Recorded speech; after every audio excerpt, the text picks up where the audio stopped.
ത്തോടെ നമ്മുടെ ഇടയിലേക്ക് നമുക്കിന്ന് നേതൃത്വം നൽകാൻ, കമ്മ്യൂണിയൻ ടേബിളിൽ നമുക്ക് നേതൃത്വം നൽകാൻ അച്ഛനെ വളരെ സന്തോഷത്തോടെ സ്വാഗതം ചെയ്യുന്നു. നൗ ഡോക്ടർ ജോ ജോസഫ് കുരുളെ.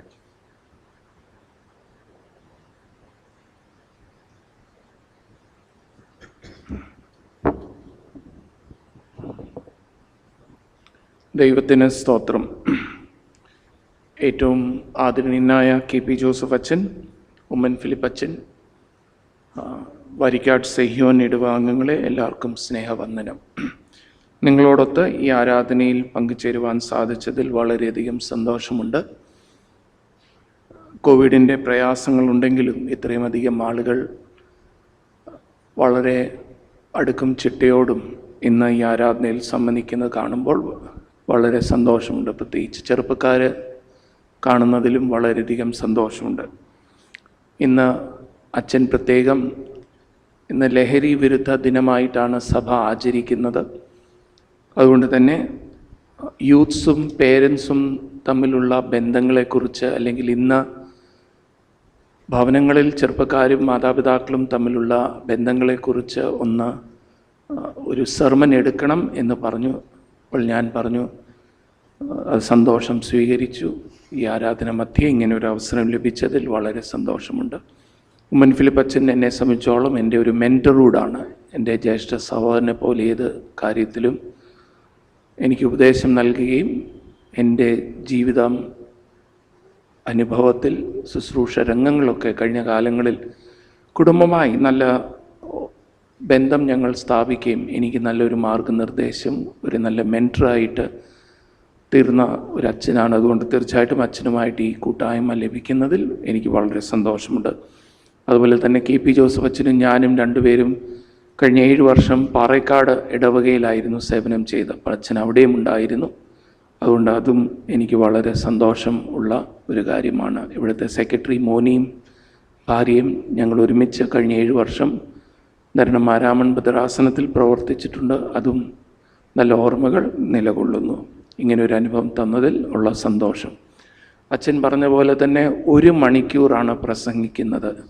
അപ്പോൾ ഞാൻ ഓർത്തു, ഏത് പാട്ട് പാടി തുടങ്ങണം, എന്ന് തീരും എൻ്റെ കഷ്ടം ഇന്നി മണ്ണിലെ എന്ന് മാറും, ആ പാട്ട് പാടണമെന്ന് ഞാൻ വിചാരിച്ചു. കാരണം ചിലരൊക്കെ ഈ പ്രസംഗത്തിന് മുമ്പേ ഒരു പാട്ട് പാടിയിട്ടൊക്കെയാണ് തുടങ്ങുന്നത്. അപ്പം അച്ഛൻ പറഞ്ഞു, ഇനി 1 മണിക്കൂർ പ്രസംഗിക്കുമ്പോൾ നിങ്ങൾ അവിടെ ഇരുന്ന് എങ്ങനെയാണ് ഇനി സഹിക്കാൻ പോകുന്നതെന്നറിയത്തില്ല. ഈയിടെ ഒരു പള്ളിയിൽ ഇങ്ങനെ ഒരു പ്രസംഗം ചെയ്ത ഒരു മനുഷ്യൻ പ്രസംഗിച്ചുകൊണ്ടിരിക്കുന്ന സമയത്ത് നടക്കുന്ന ഒരു മനുഷ്യൻ ഒരു ചൂലുമായിട്ട് ഓടി വന്നപ്പോൾ ഈ പ്രസംഗിക്കുന്ന ആൾ പ്രസംഗം നിർത്തി അവിടെ നിന്നു. അപ്പോൾ ഈ ഓടി വന്ന ആൾ പറഞ്ഞു, എടോ താൻ പ്രസംഗിച്ചോ, കുഴപ്പമൊന്നുമില്ല, തന്നെ അടിക്കാനല്ല വന്നേ, തന്നെ വിളിച്ചവന് 2 കൊടുക്കാനാണ് ഞാൻ വന്നത്. അതുപോലെ ഇതിന് ശേഷം വല്ലതും ഇതിൻ്റെ പ്രത്യാഘാതങ്ങൾ, ഏതായാലും എനിക്കറിയാം ഉമ്മൻ ഫിലിപ്പ് അച്ഛൻ വളരെ ശക്തനായ മനുഷ്യനാണ്. എന്തിനെ നേരിടാനുള്ള കഴിവുള്ളതുകൊണ്ട് എനിക്ക് പിന്നെ ധൈര്യമായിട്ട് നിൽക്കാൻ പറ്റും. ഇതിന് ശേഷമുള്ള കാര്യങ്ങൾ ഞാൻ ഏതായാലും ഊണ് കഴിഞ്ഞ് പോകും. പിന്നെ ചിലർ പറയുന്ന പോലെ അനുഭവിക്കുന്നവർ 2 പേരെ ഇവിടെ ഉണ്ട്. പറയാനുള്ളതെല്ലാം അച്ഛനോടൊന്ന് പറയുന്നത് വളരെ നല്ലതായിരിക്കും. എന്നാലും എൻ്റെ ഫീലിംഗ്, ഞാനത് മനഃപൂർവ്വം അച്ഛനോട് പറഞ്ഞ് എനിക്കൊരു 45 മിനിറ്റെങ്കിലും വേണം. കാരണം ഒന്ന് പറഞ്ഞ് കാര്യങ്ങൾ ചെയ്യണമെങ്കിൽ കുറച്ച് സമയമെടുക്കും. അതുകൊണ്ട് തീർച്ചയായിട്ടും അല്പം നീണ്ടതാണെങ്കിൽ പോലും നിങ്ങൾ എന്നോട് ക്ഷമിക്കണം, സദയം സഹകരിക്കണം, പ്രാർത്ഥനയോടെ ഇരിക്കണം. പ്രാർത്ഥിക്കാം. ദൈവമായ കർത്താവേ, വചനത്തിൽ നിന്ന് ധ്യാനിക്കുമ്പോൾ ഞങ്ങളോട് ഓരോരുത്തരോടും സംസാരിക്കണമേ. അടിയൻ്റെ വായിലെ വാക്കുകൾ, ഞങ്ങളുടെ ഓരോരുത്തരുടെ ഹൃദയങ്ങളുടെ ചിന്തകൾ തിരുനാമ മഹത്വത്തിനായി തീരണമെന്ന് യേശുവിൻ്റെ നാമത്തിൽ പ്രാർത്ഥന ദയ തോന്നി കേൾക്കണമേ. ആമീൻ. വിശുദ്ധ ലൂക്കോസ് എഴുതിയ സുവിശേഷം 15-ാം അധ്യായം 11 മുതൽ 24 വരെയുള്ള വാക്യങ്ങൾ. വിശുദ്ധ ലൂക്കോസ് എഴുതിയ സുവിശേഷം 15-ാം അധ്യായം 11 മുതൽ 24 വരെ ഉള്ള വാക്യങ്ങൾ. അതിലെ 17-ാമത്തെ വാക്യം മാത്രം ഞാൻ വായിക്കുന്നു. അപ്പോൾ സുബോധം വന്നിട്ട് അവൻ, എൻ്റെ അപ്പൻ്റെ എത്ര കൂലിക്കാർ ഭക്ഷണം കഴിച്ച് ശേഷിക്കുന്നു, ഞാനോ വിശപ്പ് കൊണ്ട് നശിച്ചു പോകുന്നു. ഞാൻ എഴുന്നേറ്റ് അപ്പൻ്റെ അടുക്കൽ ചെന്ന് അവനോട്, അപ്പ, ഞാൻ സ്വർഗത്തോടും നിന്നോടും പാപം ചെയ്തിരിക്കുന്നു. ഇനി നിൻ്റെ മകൻ എന്ന പേരിന് ഞാൻ യോഗ്യല്ല. നിൻ്റെ കൂലിക്കാരിൽ ഒരുത്തിനെ പോലെ എന്നെ ആക്കേണമേ എന്ന് പറഞ്ഞു. വളരെ സുപരിചിതമായ ഒരു വേദഭാഗമാണ്. എൻ്റെ വിശ്വാസം നിങ്ങളുടെ ഒരു ജീവിത കാലയളവിൽ ഈ പ്രസംഗത്തെക്കുറിച്ച് എത്ര പ്രസംഗം കേട്ടിട്ടുണ്ടായിരിക്കും. ഒരു ഫെമിലിയർ ടെക്സ്റ്റ് വന്നാൽ പ്രസംഗിക്കുന്ന ആളിന് വലിയ ബുദ്ധിമുട്ടാണ് തീർച്ചയായിട്ടും. അപ്പോൾ ഈ ഒരു പ്രസംഗം ഈ ഒരു പാരബിൾ വന്നപ്പോൾ തന്നെ എൻ്റെ മനസ്സിൽ വളരെയധികം ബുദ്ധിമുട്ട് വന്നു. കാരണം പ്രത്യേകിച്ച് ഇന്ന് ഒരു യുവജനങ്ങളും അല്ലെങ്കിൽ മാതാപിതാക്കളും തമ്മിലുള്ള ഒരു ബന്ധങ്ങളെക്കുറിച്ച് ഒരു ക്ലാസ് എടുക്കുമ്പോൾ ഒരു ഐഡിയൽ പാസേജാണ്. എന്നാൽ അതിനെ ഒരു പുതിയ രീതിയിലൊക്കെ ഒന്ന് ഇൻ്റർപ്രറ്റ് ചെയ്യുക എന്ന് പറഞ്ഞാൽ അത് അല്പം ബുദ്ധിമുട്ടാണ്. എന്നാലും ഒരു ശ്രമം നടത്തുകയാണ്. നമ്മുടെ പലരുടെയും ഒരു അണ്ടർസ്റ്റാൻഡിങ് എന്ന് പറയുന്നത്, ഒരു നല്ല ഭവനം എന്ന് പറയുന്നത് ആ ഭവനത്തിൽ യാതൊരു തരത്തിലുള്ള കോൺഫ്ലിക്റ്റ് ഇല്ല എന്നുള്ളൊരു കാഴ്ചപ്പാടാണ്. The perfect family means no conflict. അങ്ങനെ ഒരു സങ്കല്പം നിങ്ങളിൽ ഉണ്ടോ എന്ന് എനിക്കറിയത്തില്ല. അങ്ങനെ ഉണ്ടാകണമെങ്കിൽ ഏതെങ്കിലും ഒരാൾ മെൻ്റലിയോ ഫിസിക്കലി ചാലഞ്ച്ഡ് ആയിരിക്കണം. വലിയതായിട്ട് പ്രതികരണമൊന്നും ഇല്ലാതെ പോകുന്ന കാര്യങ്ങൾ, മിണ്ടത്തില്ല, അല്ലെങ്കിൽ ഭയമായിരിക്കും. ഈ പണ്ട് ഞാനൊരു കഥ കേട്ടിട്ടുണ്ട്. 50 വർഷം വിവാഹ ജീവിതം നയിച്ച ഒരു ദമ്പതികളോട് ചോദ്യം ചോദിച്ചു, എന്തുകൊണ്ടാണ് എൻ്റെ മനുഷ്യ, ആ പുരുഷനോടാണ് ചോദിച്ചത്, എങ്ങനെ ഈ 50 വർഷം താൻ ഈ ഭാര്യയുടെ കൂടെ ജീവിച്ചത്? അപ്പോൾ പറഞ്ഞു, അതിൻ്റെ പുറകിലൊരു രഹസ്യമുണ്ട്. അപ്പോൾ എന്താ രഹസ്യം എന്ന് ചോദിച്ചപ്പോൾ പുള്ളി പറഞ്ഞു, ഇത് ഇംഗ്ലണ്ടിലെ ഒരു കഥയാണ്. അപ്പോൾ ഇംഗ്ലണ്ടിൽ അദ്ദേഹം ഈ കല്യാണം കഴിഞ്ഞിട്ട് കുതിരപ്പുറത്താണ് ഇവർ രണ്ടുപേരും വരുന്നത്. ഭാര്യ വീട്ടിലോട്ടാണ് ആദ്യം പോകുന്നത്, അല്ലെ ഭർത്താവിൻ്റെ വീട്ടിലല്ല. ഭാര്യ വീട്ടിലോട്ട് മണവാളനും മണവാട്ടിയും കുതിരപ്പുറത്താണ്. കുതിര ഈ മണവാട്ടിയുടെ കുതിരപ്പുറത്താണ്. മണവാട്ടിയാണ് ഈ കുതിര ഓടിക്കുന്നത്. അപ്പോൾ കുതിര ഓടിച്ചു രണ്ടുപേരും കൂടെ മണവാട്ടിയുടെ വീട്ടിലോട്ട് വന്ന സമയത്ത് കുതിര ഒരു കല്ലിൽ തട്ടി ഒന്ന് ഷോക്കായപ്പോൾ ഈ ഭാര്യ താഴെ ഇറങ്ങി കുതിരയുടെ മുഖത്ത് നോക്കിയിട്ട് പറഞ്ഞു, ഒന്ന് ഓർത്തോണമെന്ന് പറഞ്ഞപ്പോൾ ഈ ഭർത്താവ് ഓർത്ത്, ഇതെന്തോ ഈ കുതിരയോട് ഇങ്ങനെയൊക്കെ സംസാരിക്കുന്നു. പിന്നെ ആ മനുഷ്യൻ വിചാരിച്ചു ഇത് അവിടെ കുതിരയാണ്, അതുകൊണ്ട് ഇവർ തമ്മിൽ എന്തോ കമ്മ്യൂണിക്കേഷൻ കാണുമായിരിക്കും. രണ്ടും പിന്നെയും യാത്ര തുടർന്നു. പിന്നെയും ഒരു ചെറിയ കുഴി വന്നപ്പോൾ ഈ കുഴി നോക്കാതെ ഈ കുതിര അതിൽ ഒന്ന് ചവിട്ടി ഒന്ന് മറിയാൻ തുടങ്ങി, ഒന്ന് സ്റ്റംബിൾ ചെയ്തു. പക്ഷെ അവർ വീണ്ടും കുതിര ശരിയായി. വീണ്ടും ഇങ്ങനെ ഈ മിസ്റ്റേക്ക് ചെയ്തപ്പോൾ ആ സ്ത്രീ രണ്ടാമത് അങ്ങോട്ട് താഴെ വന്നിട്ട് വീണ്ടും കുതിരയെ നോക്കിയിട്ട് പറഞ്ഞു, നമ്പർ 2 എന്ന് പറഞ്ഞു. ഈ മനുഷ്യൻ പിന്നെ ഓർത്ത്, ഇനി ഞാൻ കെട്ടിയത് ശരിയാണോ, ഇതെല്ലാം നമ്പറാണ് പറയുന്നത്. ഈ ചില വീട്ടിലറിയാമല്ലേ, ഭാര്യ ഒന്നും പറയത്തില്ല, ഒരു നോട്ടം മതി, അതോടെ നമുക്കറിയാം എന്തുവാ സംസാരിച്ചെന്ന്. ഇവിടെ നോട്ടമല്ല, നമ്പറാണ് പറയുന്നത്. പുള്ളി മനുഷ്യൻ വീണ്ടും ഒന്നും അനങ്ങിയില്ല, വീണ്ടും യാത്ര തുടർന്നു. എന്നാൽ മൂന്നാമത് വന്നപ്പോൾ ഈ കുതിര ഇങ്ങനെ പോയപ്പോൾ വലിയൊരു കല്ലിൽ തട്ടി ഇതങ്ങ് ശരിക്കും ഇവർ ഒന്ന് മറിയുന്ന രീതിയിലായി. ഈ സ്ത്രീ അങ്ങോട്ട് താഴെ ഇറങ്ങി. അപ്പോൾ അദ്ദേഹം ഇരിക്കുന്ന മണവാട്ടി ഡ്രസ്സിനകത്തുനിന്ന് ഒരു ഗണ്ണെടുത്ത് നേരെ ഈ കുതിരയെ അങ്ങ് വെടിവെച്ച് കൊന്നു. അപ്പോഴത്തേക്ക് ഈ മനുഷ്യൻ ഭയങ്കരമായിട്ട് അങ്ങ് പേടിച്ചിട്ട് ഈ സ്ത്രീയോട് ചോദിച്ചു, നീ എന്തുവാ ഈ കാണിക്കുന്നത്? ഉടനെ ആ സ്ത്രീ ഭർത്താവിനോട് പറഞ്ഞു, 1. അപ്പോൾ പിന്നെ ഭർത്താവ് പറഞ്ഞു, അച്ഛാ, പിന്നെ ഞാൻ ആ 1-ൽ നിന്ന് 2-ലോട്ടോ ഞാൻ പോയിട്ടേ ഇല്ല, 1-ലാണ് ഇപ്പോഴും നിൽക്കുന്നത്. അതുകൊണ്ട് 50 വർഷം ഞാൻ ഏതായാലും മുന്നോട്ട് പോയിട്ടുണ്ട്. അപ്പോൾ ഈ ചിലരുടെ ധാരണ എന്ന് പറയുന്നത് ഒരു കോൺഫ്ലിക്റ്റ് ഉണ്ട്. എന്നാൽ എൻ്റെ ഒരു കൺസെപ്റ്റിൽ ഇറ്റ് ഈസ് വെരി നോർമൽ കേട്ടോ. It is very normal.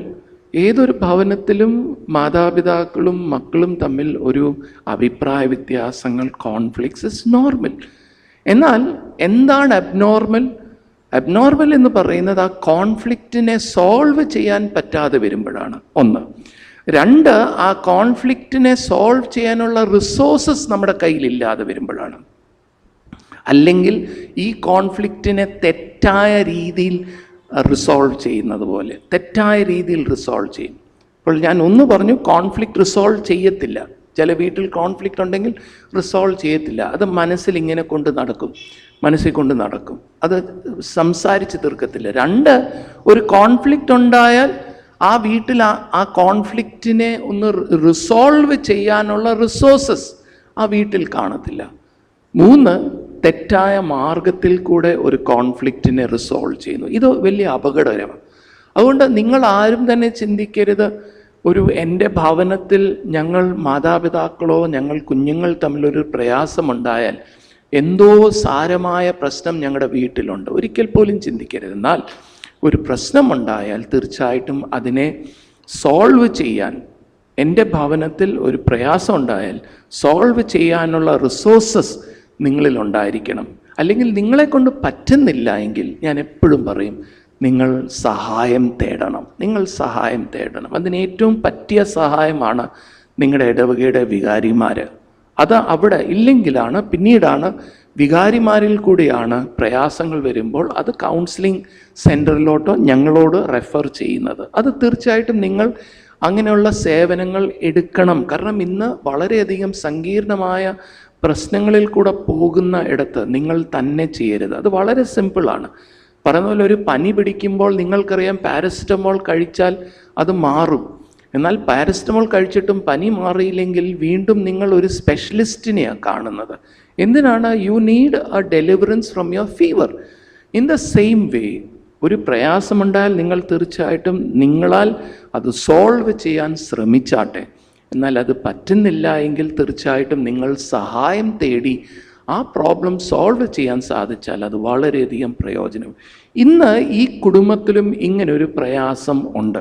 Actually ഞാൻ നീണ്ട ഒരു പ്രസംഗം ഐ മീൻ കുറേ കാര്യങ്ങൾ പറയാൻ ആഗ്രഹിക്കുന്നില്ല. Focusing on the father and the son. എന്നാൽ എപ്പോഴെങ്കിലും നിങ്ങൾക്ക് സമയം കിട്ടിയാൽ ഞാൻ വേറൊരു പ്രസംഗം ഉണ്ടാക്കിയിട്ടുണ്ട്. ഈ അമ്മ, നിങ്ങൾ ചിന്തിച്ചിട്ടുണ്ട് ഈ പ്രോഡിഗൽ സണ്ണിൻ്റെ, മുടിയനായ പുത്രൻ്റെ കഥയിലെ ഈ അമ്മ എവിടെ പോയി? ആരെങ്കിലും ചിന്തിച്ചിട്ടുണ്ടോ? അമ്മ കാണത്തില്ലേ ഈ വീട്ടിൽ? ഈ അമ്മ എന്തേ നിശബ്ദത? അമ്മയ്ക്ക് പങ്കാളിത്തമില്ലേ? മകൻ പോയപ്പോൾ അമ്മ അനുഭവിക്കുന്ന വിഷമം എന്താണ്? അല്ലെങ്കിൽ ഒരു അമ്മ ഇല്ലായിരുന്നോ? ഈ പ്രോഡിഗൽ സണ്ണിൻ്റെ സ്റ്റോറിയിൽ അമ്മയ്ക്ക് എന്തുകൊണ്ടൊരു പ്രാധാന്യം കൊടുക്കുന്നില്ല? അത് ഞാൻ എപ്പോഴും മനസ്സിൽ ഓർത്തിട്ടുണ്ട്. അതിൻ്റേതായിട്ടുള്ള ഒരു വീക്ഷണം വേറെയുണ്ട്. എന്നാൽ അതും നിങ്ങളൊന്ന് ഓർക്കുന്നത് വളരെ നല്ല. എന്നാൽ ഇവിടെ കാണുന്നത് ഒരു വീട്ടിൽ പ്രയാസം ഉണ്ടായി. എന്തുകൊണ്ടുണ്ടായി എന്നതിനേക്കാൾ കൂടുതൽ 2 പേരുടെ വീക്ഷണമാണ് ഇന്ന് നിങ്ങളോട് ഞാൻ സംസാരിക്കുന്നത്. Why did this conflict happen? ഈ കോൺഫ്ലിക്റ്റ് സംഭവിച്ചത് 2 കാരണങ്ങൾ കൊണ്ടാണ്. മകൻ അവൻ്റെ ജീവിതത്തെ നോക്കുന്ന വീക്ഷണവും ഒരു പിതാവിൻ്റെ കണ്ണുകൾ കൊണ്ട് കാണുന്ന വീക്ഷണം, ജീവിതത്തെക്കുറിച്ചുള്ള വീക്ഷണം. 2 പെർസ്പെക്റ്റീവ്സ് അബൌട്ട് ലൈഫ്. 2 പെർസ്പെക്റ്റീവ്സ് വരുമ്പോഴാണ് കോൺഫ്ലിക്ട്സ് ഉണ്ടാകുന്നത്. നോക്കിക്കോ, വീട്ടിൽ 2 പെർസ്പെക്റ്റീവ്സ് വരുന്നത്. ചില പിള്ളേർ പറയാം, അച്ഛാ ഞാൻ പറഞ്ഞ ഒന്നും എൻ്റെ അപ്പനും മനസ്സിലാകുന്നില്ല. റൈറ്റ്? ഈ പിതാവും പറഞ്ഞിട്ടുണ്ട്, അച്ഛാ ഇവന്മാരൊക്കെ എന്തായി സംസാരിക്കുന്നത്?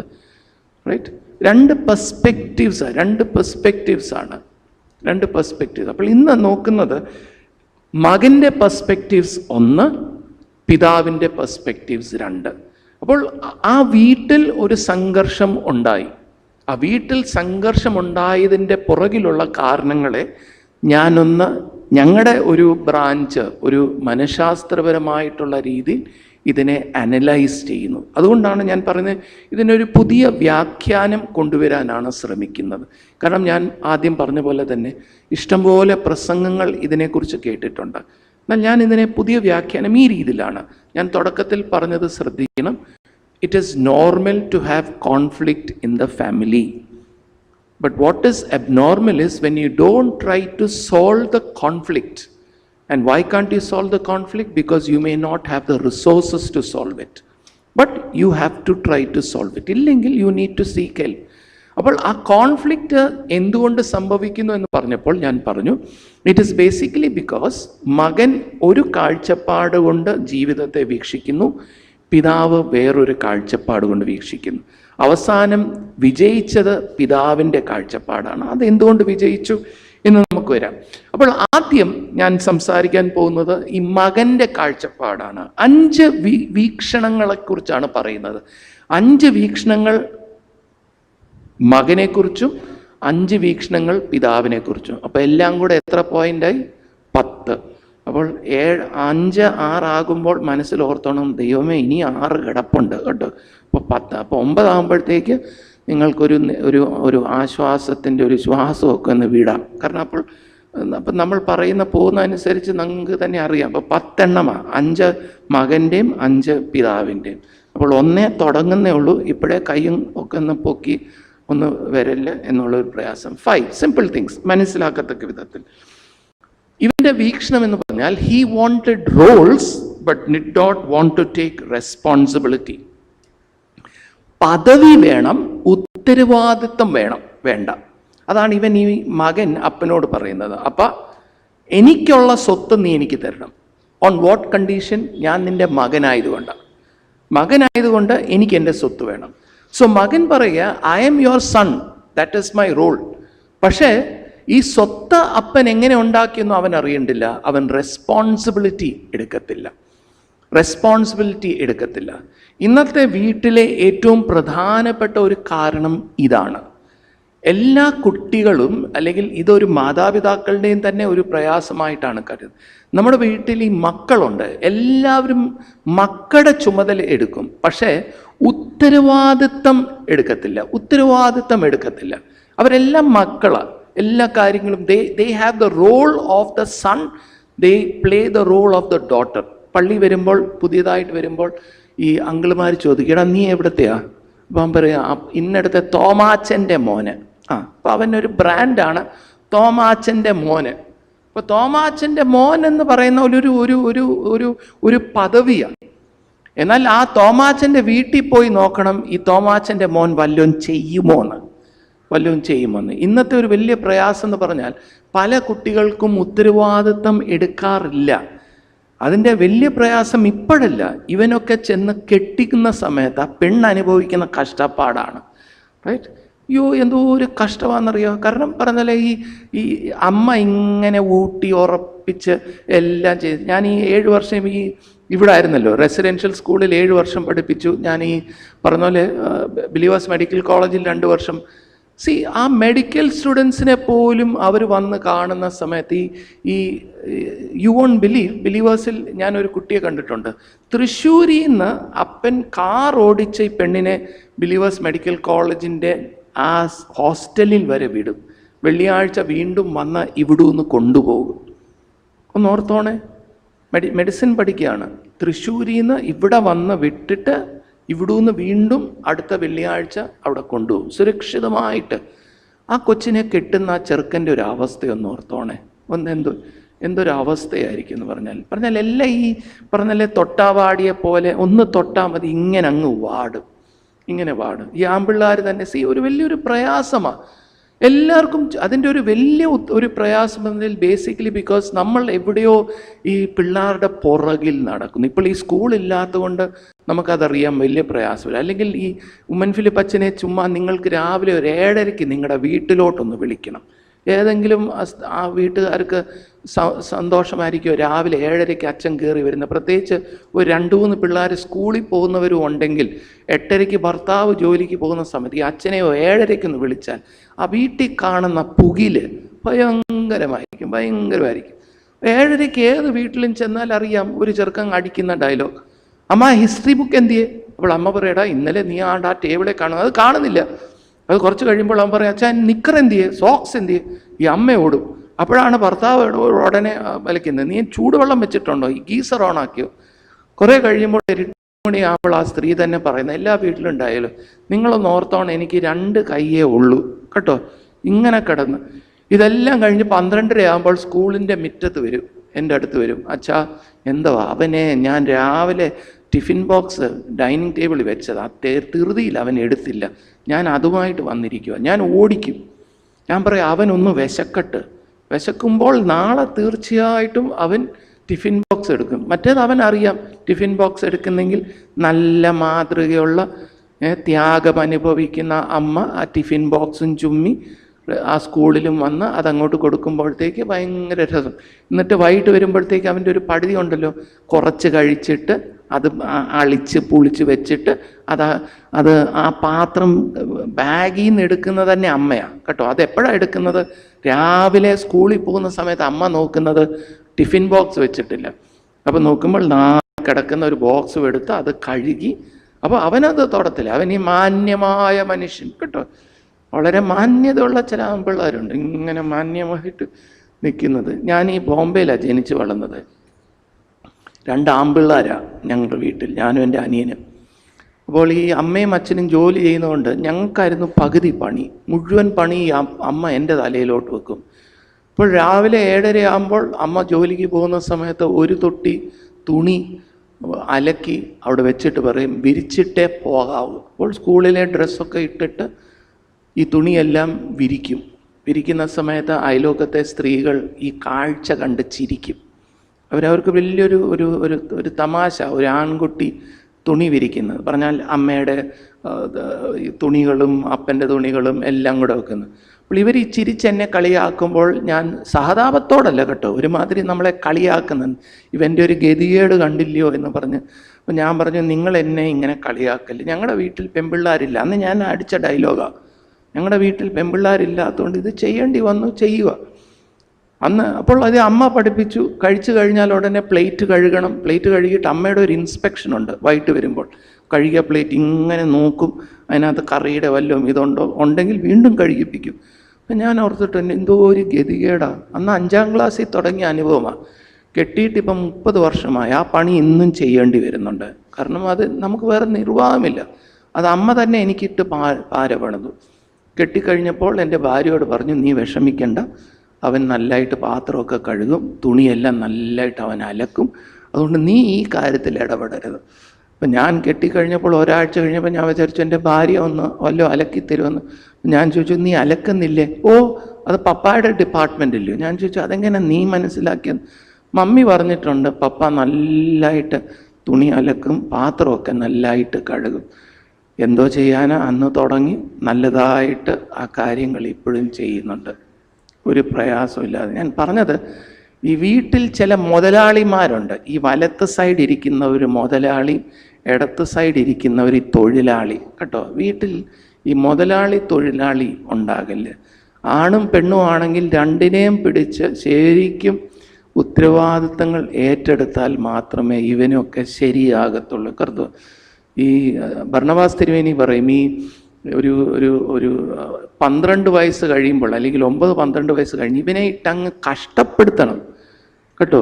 യാതൊരു തരത്തിൽ സ്വസ്ഥത കൊടുക്കരുത്. അവനെ കൊണ്ട് എല്ലാ പണിയും ചെയ്യിപ്പിക്കണം. അവൻ്റെ ഉത്തരവാദിത്തങ്ങൾ അല്ല, വീട്ടിലെ എല്ലാ ഉത്തരവാദിത്തങ്ങളല്ല, എന്നാൽ അവൻ്റെ ഉത്തരവാദിത്തങ്ങൾ അതൊന്ന് ചെയ്യാൻ സാധിച്ചാൽ അത് വളരെ നല്ലത്. ഇപ്പോൾ ഞങ്ങളുടെ സമയത്ത് തന്നെ, ഇപ്പോൾ ഈ പിള്ളേർ തന്നെ ഡ്രസ്സ് കഴുകുന്നത് എവിടെ ഇടുന്നത്? എല്ലാ വീട്ടിലും എൻ്റെ ഫീലിംഗ് ഒരു ചെറിയൊരു ബക്കറ്റുണ്ട്. പക്ഷേ ഈ പിള്ളേർ നോക്കിക്ക് ഒറ്റ എണ്ണം ആ ബക്കറ്റിൽ ഇടത്തില്ല. സ്കൂൾ വന്നു കഴിഞ്ഞാൽ നിക്കർ ഒരിടത്ത്, ബെന്നിൻ ഒരിടത്ത്, ഷർട്ട് ഒരിടത്ത്, സോക്സ് ഒരിടത്ത്. എന്നിട്ട് അടുത്ത ദിവസം രാവിലെയാണ് അവൻ അന്വേഷിക്കുന്നത്. കഴുകരുത്. അവനറിയാം അമ്മ കഴുകും. കാരണം അവൻ കുറേ വേദപുസ്തകത്തിലെ വാക്യം പറഞ്ഞിട്ടുണ്ട്. ഈ പറഞ്ഞല്ലേ, ദൈവത്തിൻ്റെ സ്നേഹം പോലെയുള്ള ഒരമ്മയാണ്. പിന്നെ ചിലർ സോപ്പടിച്ച അമ്മ, നമ്മളതൊക്കെ പിന്നെ നമ്മൾ തന്നെ ഓർക്കും, നമ്മുടെ മക്കളല്ലയോ. പിന്നെ ചിലർ പറയും, നീ എന്നാ പഠിക്കാമോ? ചില അമ്മമാർ പറയും, അച്ഛാ ഞാൻ അവനെ കൊണ്ട് ഒന്നും ചെയ്യിപ്പിച്ചിട്ടില്ല, പഠിക്കാൻ മാത്രം പറയും. അതുപോലും ചെയ്യത്തില്ല. എങ്ങനെ ചെയ്യും? ഉത്തരവാദിത്തമില്ലെങ്കിൽ. അതുകൊണ്ട് എപ്പോഴും ഓർത്തോണം, ഈ പയ്യൻ ചെയ്ത തെറ്റ് നമ്മുടെ വീട്ടിലുണ്ടാകില്ല.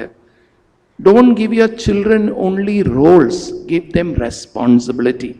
ഈ മകൻ ചെയ്തത് ഏറ്റവും പ്രധാനമായ കാര്യം അതാണ്. 2, he had contact but no connection. വീട്ടിൽ കോണ്ടാക്റ്റ് ഉണ്ട്, കണക്ഷൻ ഇല്ല കേട്ടോ. കോണ്ടാക്റ്റ് ഉണ്ട്, കണക്ഷൻ ഇല്ല. ഇന്നത്തെ ഒരു ഒരു ഒരു ഒരു ഒരു ഒരു ഫിനോമിനയാണ്. നമ്മൾ തന്നെ ഇപ്പോൾ തന്നെ സോഷ്യൽ മീഡിയയിൽ എന്നും കോണ്ടാക്റ്റാണ്. എത്ര എണ്ണമാണ്. ഏതായാലും താണ്ട വാട്സാപ്പ് ഇപ്പോൾ പൂട്ടാൻ പോവുക. പുതിയ ടേംസ് ആൻഡ് കണ്ടീഷൻ വന്നു. ഇനിയും പുതിയ സിഗ്നലിലോട്ട് ചിലരിങ്ങനെ മാറാൻ തുടങ്ങിയാണ്. പോയി അതും ഇത് പൂട്ടി നാശമാകും. ഇപ്പോൾ എത്ര ഗ്രൂപ്പുണ്ട്, എത്ര കോണ്ടാക്റ്റ് ഉണ്ട്. പക്ഷെ ആരെങ്കിലും അറിയാമോ? ഒറ്റ എണ്ണത്തിനെ അറിയത്തില്ല. പല വീട്ടുകളിൽ ഈ അപ്പനും മക്കളും ജീവിക്കുന്ന ഇതുപോലെ. വീട്ടിലൊരാളുണ്ട്, വീട്ടിലൊരു മകനുണ്ട്, പക്ഷെ മകനുമായിട്ട് യാതൊരു ബന്ധമില്ല. ഞാൻ ഈയിടെ ഈ തിരുവല്ല വന്ന ശേഷം ഈ പഠിച്ച ഒരു ലെസനാണ് ഞാൻ കണ്ടിട്ടുള്ളത്. ഈ വാരിക്കാട് വീട്ടിലെ എല്ലാവരെയും എനിക്കറിയത്തില്ല, എന്നാൽ ഈ ഫസ്റ്റ് 1ാം നില, ഇനിയും വീട് പണിയാണെങ്കിൽ ദയവ് ചെയ്ത് 1ാം നിലയുള്ള വീട് പണിയരുത് കേട്ടോ, ഒരിക്കലും പണിയരുത്. 1ാം നിലയിലോട്ട് വീട് പോകരുത്.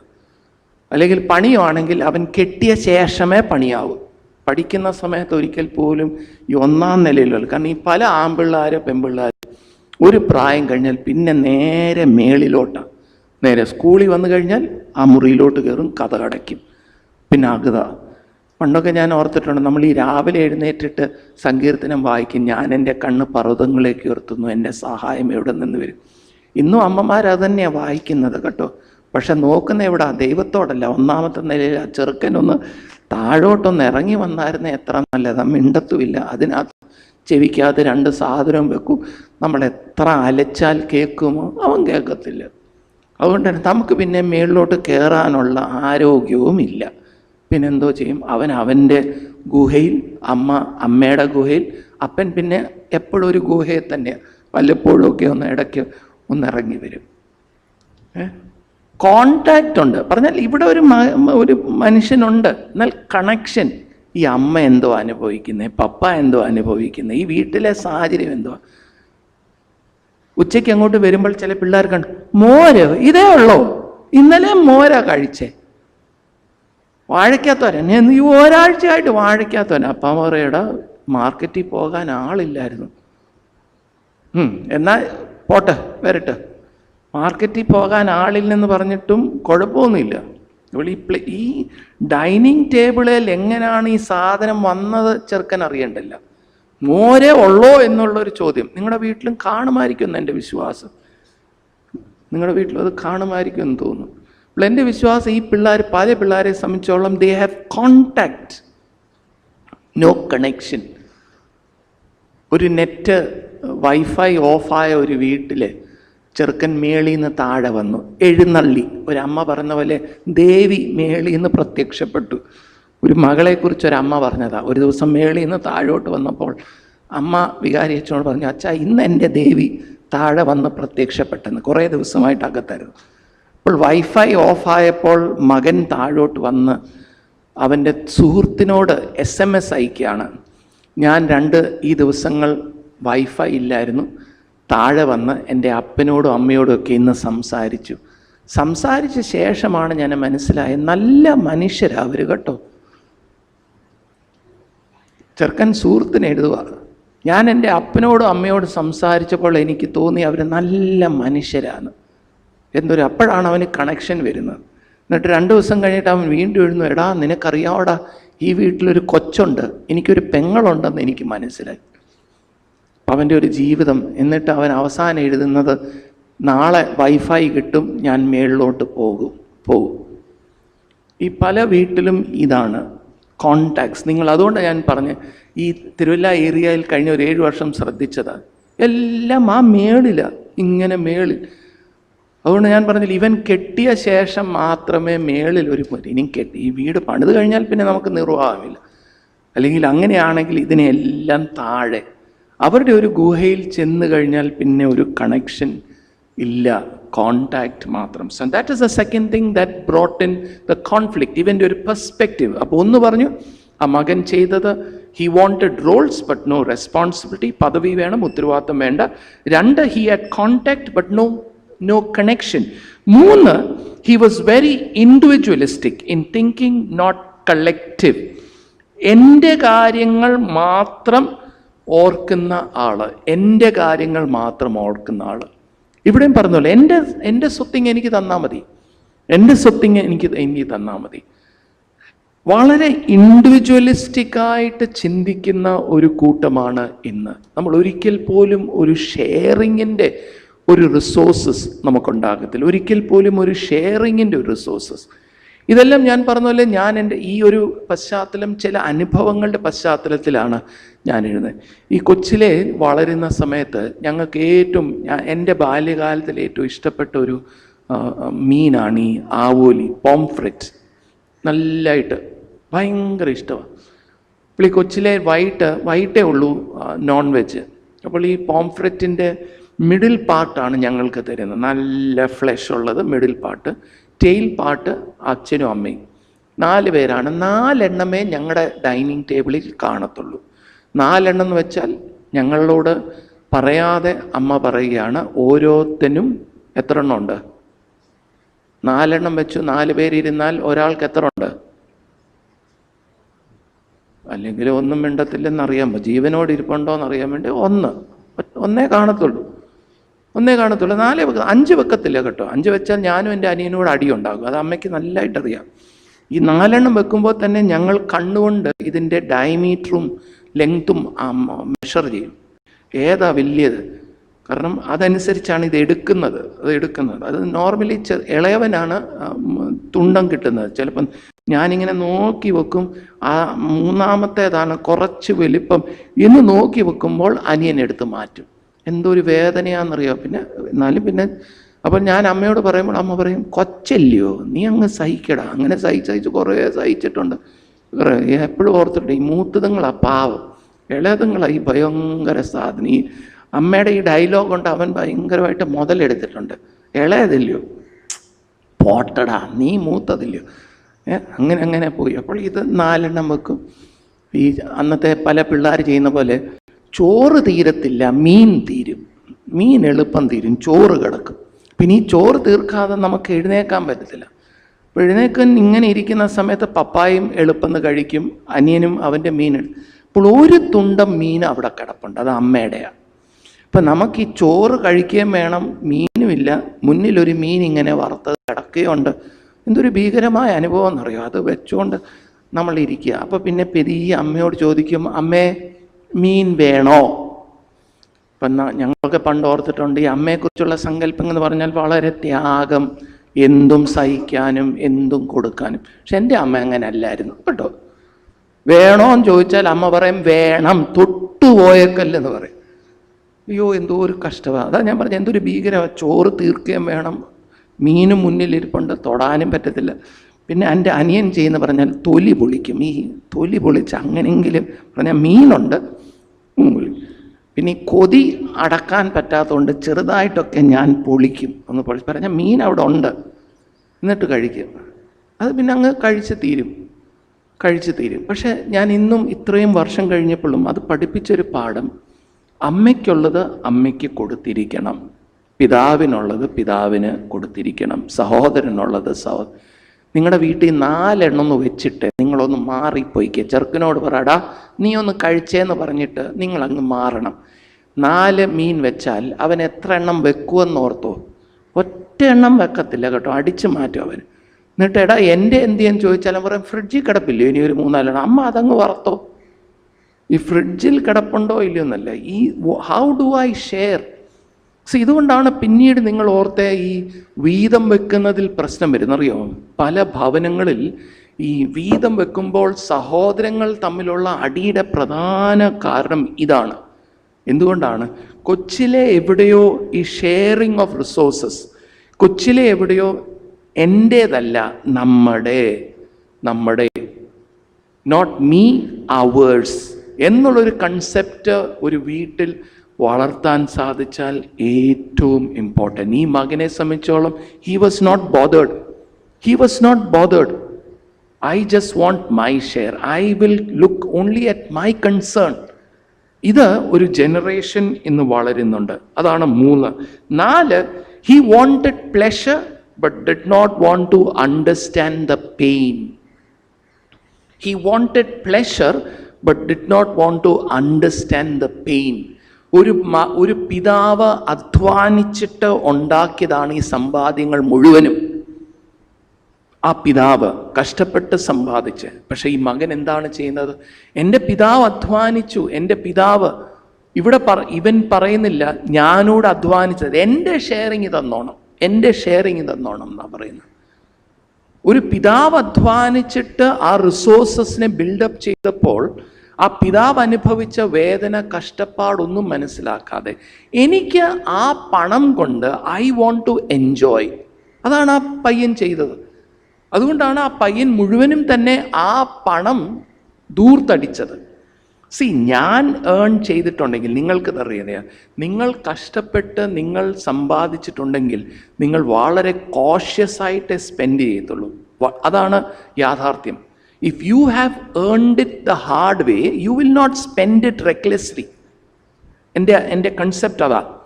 നമ്മൾ ഹാർഡ് ഏൺഡ് ആയിട്ട് വർക്ക് ചെയ്ത് മേടിച്ചിട്ടുണ്ടെങ്കിൽ, ഹാർഡ് ഏൺഡ് ആയിട്ട് നമ്മൾക്ക് പണം കിട്ടിയിട്ടുണ്ടെങ്കിൽ നമ്മൾ വളരെ വൈസായിട്ട് സ്പെൻഡ് ചെയ്യും കേട്ടോ. എന്നാൽ ഫ്രീ ആയിട്ട് കിട്ടുന്നത് നമ്മൾ ലാവിഷായിട്ട് അങ്ങ് അടിച്ചു മാറ്റും കേട്ടോ, ഫ്രീ ആയിട്ട്. കാരണം അതിനകത്ത് നമ്മുടെ പെയിൻ ഇല്ലല്ലോ. പെയിൻ ഇല്ലാത്തതുകൊണ്ട് we just spend on a spending spree. അപ്പോൾ ഇവിടെയും വരുന്നത് he was interested only his pleasure, not in pain.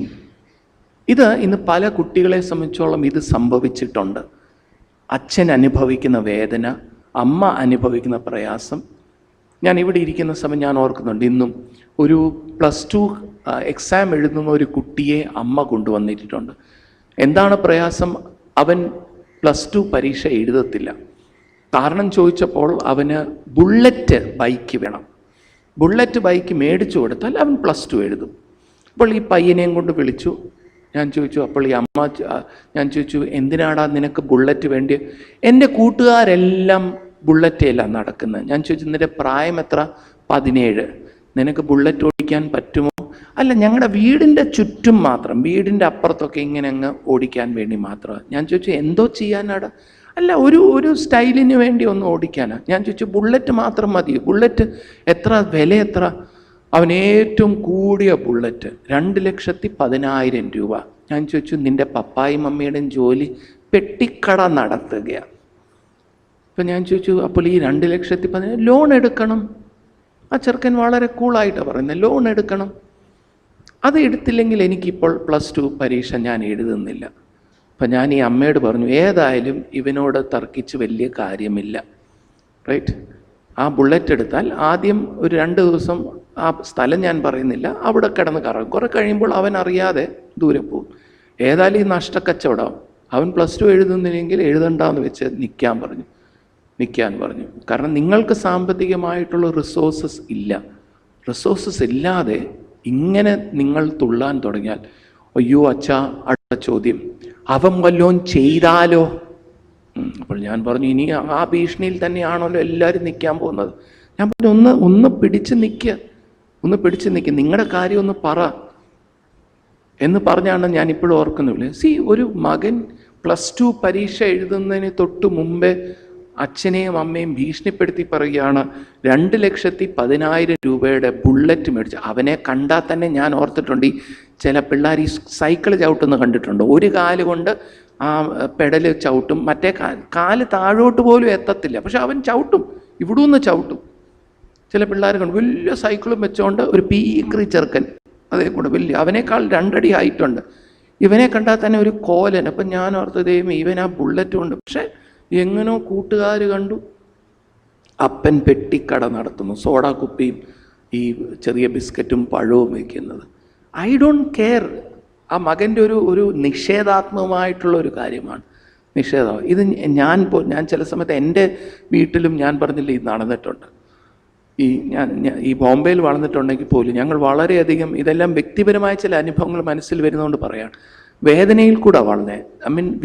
It was not plenty. ഒരു മുറിയിലാണ് ഞങ്ങൾ കഴിഞ്ഞു കൂട്ടിയത്, ഒരു മുറിയിൽ. ആ മുറിയിൽ കഴിക്കും, കിടക്കും, രാവിലെ എഴുന്നേറ്റ് പോകും, ജോലിക്ക് പോകും. അപ്പോൾ ഞാൻ ഓർക്കുന്നുണ്ട്, ഈ അമ്മ രാവിലെ നോർമലി ചിലപ്പോൾ ഈ ഇഡ്ഡലിയാണ് ഉണ്ടാക്കി തരുന്നത്. 3 ഇഡ്ഡലി ഉണ്ടാക്കും, തേങ്ങാ സമ്മന്തി, 2 സ്പൂണ് സമ്മന്തി, 2 സ്പൂണ്. അയ്യോ, ഒരു ഇഡ്ഡലി കഴിക്കുമ്പോഴത്തേക്ക് ആ സമ്മന്തി കഴിയും. പിന്നെ അമ്മയോട് ചോദിക്കും, അമ്മ സമ്മന്തി ഇല്ല. ഈ 2 എണ്ണം കഴിക്കണ്ടായോ? പിന്നെ 1 സ്പൂണ് പഞ്ചസാര തരും, ആ പഞ്ചസാര മുക്കിയാണ് പിന്നെ ഇത് കഴിക്കുന്നത്. എനിക്ക് തേങ്ങാ സമ്മന്തി ഭയങ്കര ഇഷ്ടമായിരുന്നു, പക്ഷെ കിട്ടത്തില്ല, 2 സ്പൂണ്. ഇപ്പോൾ കെട്ടിക്കഴിഞ്ഞപ്പോൾ, വിവാഹം കഴിഞ്ഞപ്പോൾ എൻ്റെ ഭാര്യ പറഞ്ഞു, ഇന്ന് ഞാൻ ഇഡ്ഡലി ഉണ്ടാക്കുക. അപ്പം ഞാൻ പറഞ്ഞു, എന്നാൽ ഒരു കാര്യം ചെയ്യും, ഒരു ചട്ടി നിറച്ച് എനിക്ക് സമ്മന്തി വേണം, കാരണം ഇത്രയും നാൾ ഞാൻ ശരിയായിട്ട് സമ്മന്തി ഒന്ന് കഴിച്ചിട്ടില്ല. അപ്പോൾ ചട്ടി നിറച്ച് സമ്മന്തിയൊക്കെ ഉണ്ടാക്കി. അന്നുടനെ പറഞ്ഞ പോലെ ഫോണിൽ കൂടെ വിളിച്ച് അമ്മായിയമ്മയും മരുമോളൂടെ കുശലം പറഞ്ഞു. അപ്പോൾ എന്താണ് കുശലം?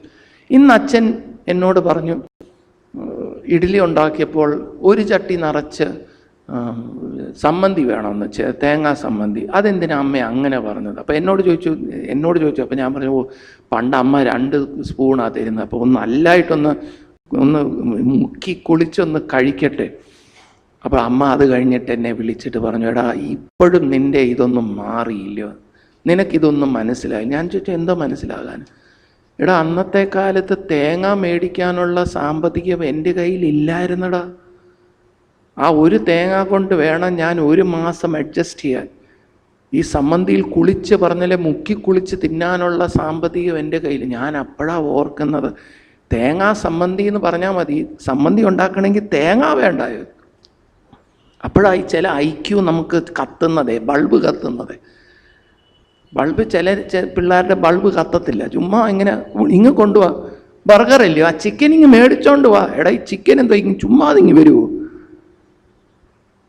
ഏതാ വിവാഹം കഴിച്ചിട്ടാണോ ഓർത്തോണോ? അപ്പോഴാണ് ഞാൻ ഓർത്തത്, ദൈവമേ ഞാൻ എന്തോ ഒരു മണ്ടത്തരമാണ് കാണിക്കുന്നത്. ഭാര്യയോട് പറയുന്നു ഇങ്ങ് കൊണ്ടുപോവാ. എന്നാൽ അതിൻ്റെ പുറകിൽ അപ്പോൾ ഉടനെ ആ മാതാവിൻ്റെ ഒരു വേദന പറയുന്നത്, നീ വളരുന്ന സമയത്ത് we did not have the resources. എനിക്ക് ആ റിസോഴ്സസിൽ കൂടിയാണ് നിങ്ങളെ, ഈ കുടുംബത്തെ എനിക്ക് പോറ്റേണ്ടത്. അത് നീ ഓർത്തോണം. അപ്പോഴാണ് ഒരു അമ്മ അനുഭവിക്കുന്ന വേദന. അല്ലെങ്കിൽ എൻ്റെ വീട്ടിൽ എനിക്ക് സമൃദ്ധി ഇല്ല എന്ന് ഞാൻ എൻ്റെ ഭാര്യയോട് പരാതിപ്പെട്ടപ്പോൾ എൻ്റെ വീട്ടിലെ അവസ്ഥ പോലും ശരിയായിട്ട് മനസ്സിലാക്കാൻ എന്നെക്കൊണ്ട് പറ്റിയിട്ടില്ല. ഞാൻ പറഞ്ഞു, ഇത് ജീവിത യാഥാർത്ഥ്യമാണ്. എനിക്ക് ആഘോഷം വേണം, പ്ലെഷർ വേണം, പക്ഷെ ഇതിൻ്റെ പുറകിൽ ഒരു പെയിനുണ്ട്. അതുകൊണ്ട് എന്നെ കേൾക്കുന്ന പ്രത്യേകിച്ച് ചെറുപ്പക്കാർ, നിങ്ങളെല്ലാം ഓരോ കാര്യങ്ങൾ ആഗ്രഹിക്കും, പക്ഷെ ഇതിൻ്റെ പുറകിലെ അധ്വാനത്തിൻ്റെ ആ വേദന, ഇതിൻ്റെ പുറകിൽ ഒരു അപ്പനും അമ്മയും അനുഭവിച്ച വേദന, അവർ ചെയ്ത ത്യാഗത്തിൻ്റെ ഫലമാണ് ചിലതൊക്കെ നമ്മൾ അനുഭവിക്കുന്നത്. എന്നാൽ ഈ മകനെ സംബന്ധിച്ചോളം അത് he was not ready to listen to all those things or understand. അവൻ്റെ ഒരു പെർസ്പെക്റ്റീവ് ഓഫ് ലൈഫ് എനിക്ക് അടിച്ചു പൊളിക്കണം. അത് അമ്മ എവിടുന്ന് കൊണ്ടുവരുന്നു, അപ്പൻ എവിടുന്ന് കൊണ്ടുവരുന്നു, ഈസ് നോട്ട് മൈ കൺസേൺ. അതുകൊണ്ട് മക്കളെ, പ്ലെഷർ മാത്രമല്ല പെയിൻ. 5-ാമത്തെ കാര്യം എന്ന് പറയുന്നത് മമ്മൂട്ടിയുടെ ഒരു ഡയലോഗാണ്, സെൻസ് ഉണ്ട്, സെൻസിബിലിറ്റി ഇല്ല. കേട്ടോ, സെൻസ് ഉണ്ട്, കുറച്ച് സെൻസ് ഉണ്ട്, പക്ഷെ സെൻസിബിലിറ്റി ഇല്ല. എന്താണ് സെൻസും സെൻസിബിലിറ്റിയും തമ്മിൽ? പറഞ്ഞാൽ അപ്പനെ അമ്മയെ നോക്കിയപ്പോൾ അവൻ വിചാരിച്ചു, ഓ ഇവരാതോ, ഇതിനേക്കാൾ എത്ര നല്ലതാണ് ലോകം. It is better that I get out of this house. ഈ വീടല്ല എൻ്റെ വീട്. ഈ ചില പിള്ളേർ പറഞ്ഞിട്ട്, ഈ അയലോക്കത്തെ ലീലാമ്മ എൻ്റെ അമ്മയായിരുന്നതിൽ എത്ര നല്ലതാ. ലീലാമ്മയുടെ മക്കളും അത് തന്നെയാണ് പറയുന്നത്. മറിയാമ്മയുടെ മക്കള് ലീലാമ്മയെ നോക്കുമ്പോൾ, അപ്പുറത്തെ ലീലാമ്മയെ നോക്കുമ്പോൾ മക്കൾ പറയും, എൻ്റെ കർത്താവേ ആ ലീലാമ്മയെ പോലെ ഒരു അമ്മയായിരുന്നു. ലീലാമ്മയുടെ മക്കളും ലീലാമ്മയെ നോക്കിയിട്ട് മറിയാമ്മയെ നോക്കിയിട്ട് ഇത് തന്നെയാണ് പറയുന്നത്. വീട്ടിലിരിക്കുമ്പോൾ നമ്മൾ ഓർക്കും, എന്തോ അപ്പനും അമ്മയും, ദൈവമേ നമുക്ക് വല്ലൊരു ഓപ്ഷൻ ഉണ്ടായിരുന്നേലേ, കോൺബറേക കറോട്ട്പത്തിയിലെ പോലെ ഈ 4 ഓപ്ഷനൊക്കെ ഉണ്ടായിരുന്നേലേ എത്ര നല്ലതായിരുന്നു. പക്ഷെ എന്തോ ചെയ്യാനാ, ചില ലൈഫിൽ ചിലതിനൊക്കെ ഓപ്ഷൻ ഇല്ല. അപ്പം ഇവൻ നോക്കിയപ്പോൾ മൈ ഹൗസ് നോട്ട് വർത്ത്. എൻ്റെ worth is outside my home. പഴഞ്ചൻ അപ്പൻ, പഴഞ്ചൻ അമ്മ, പഴഞ്ചൻ ഫർണിച്ചർ, എല്ലാം പഴഞ്ചൻ. പക്ഷെ പന്നിയുടെ ഇടയ്ക്ക് വന്നപ്പോഴാണ് അവന് സുബോധം വന്നത്, സെൻസിബിലിറ്റി വന്നത്. അപ്പോഴാണ് മനസ്സിലായ പഴഞ്ചൻ അപ്പനാണ് നല്ലത്, പഴഞ്ചൻ അമ്മയാണ് നല്ലത്. കേട്ടോ, ആ പഴഞ്ചൻ അമ്മയും അപ്പനുമാണ് നല്ലത്. നമ്മൾ ഈ വളരെ പരിഷ്കാരം അങ്ങോട്ട് മൂത്ത് കഴിയുമ്പോഴത്തേക്ക് നമുക്ക് ചിലതൊക്കെ വളരെ ഈ മോശമാണ്. കേട്ടോ, വളരെ മോശമാണ്. കേട്ടോ, ഞാൻ ഈ 3 വർഷം അമേരിക്കയിൽ വർക്ക് ചെയ്യുന്ന സമയത്തെ ഈ അങ്ങോട്ട് ചെല്ലുന്ന സമയത്ത് ഇവിടുന്ന് ഒരു 5 വർഷം മാത്രം അങ്ങോട്ട് പോയിട്ട് 5 വർഷം പോലും ആയില്ല, അവനങ്ങ് സായിപ്പിൻ്റെ ഇംഗ്ലീഷാണ് പറയുന്നത്. അവന് പിന്നെ അവിയൽ വേണ്ട.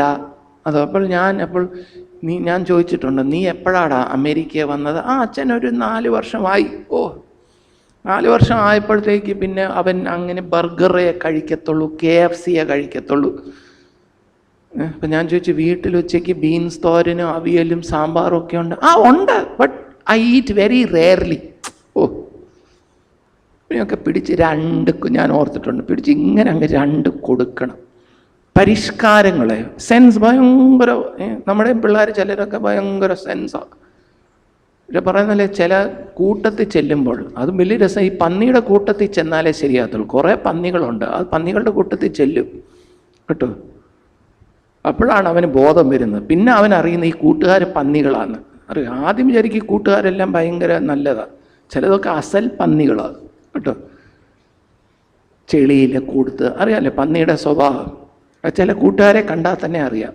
അപ്പോഴാണ് അവന് ബോധം വരുന്നത്, എടാ എൻ്റെ പഴഞ്ചൻ അപ്പൻ പഴഞ്ചൻ അമ്മ വാസ് വർത്ത്. അപ്പോഴാണ് അവന് സെൻസിബിലിറ്റി വരുന്നത്, സുബോധം വരുന്നത്. That is my treasure. എൻ്റെ വലിയ ട്രഷർ ഈ പഴഞ്ചൻ അപ്പൻ, ഈ പഴഞ്ചൻ അമ്മ, മൈ ഹോം, മൈ ഹോം. എന്നിട്ട് ഇവൻ പറയുന്നുണ്ട്, വേലക്കാരായി മതി, അത് തന്നെ എന്തൊരു പദവിയാ. എന്നാൽ വീതം ചോദിച്ചപ്പോൾ അവൻ എന്താ വിചാരിച്ചേ? എന്താ വീട് വേണ്ട.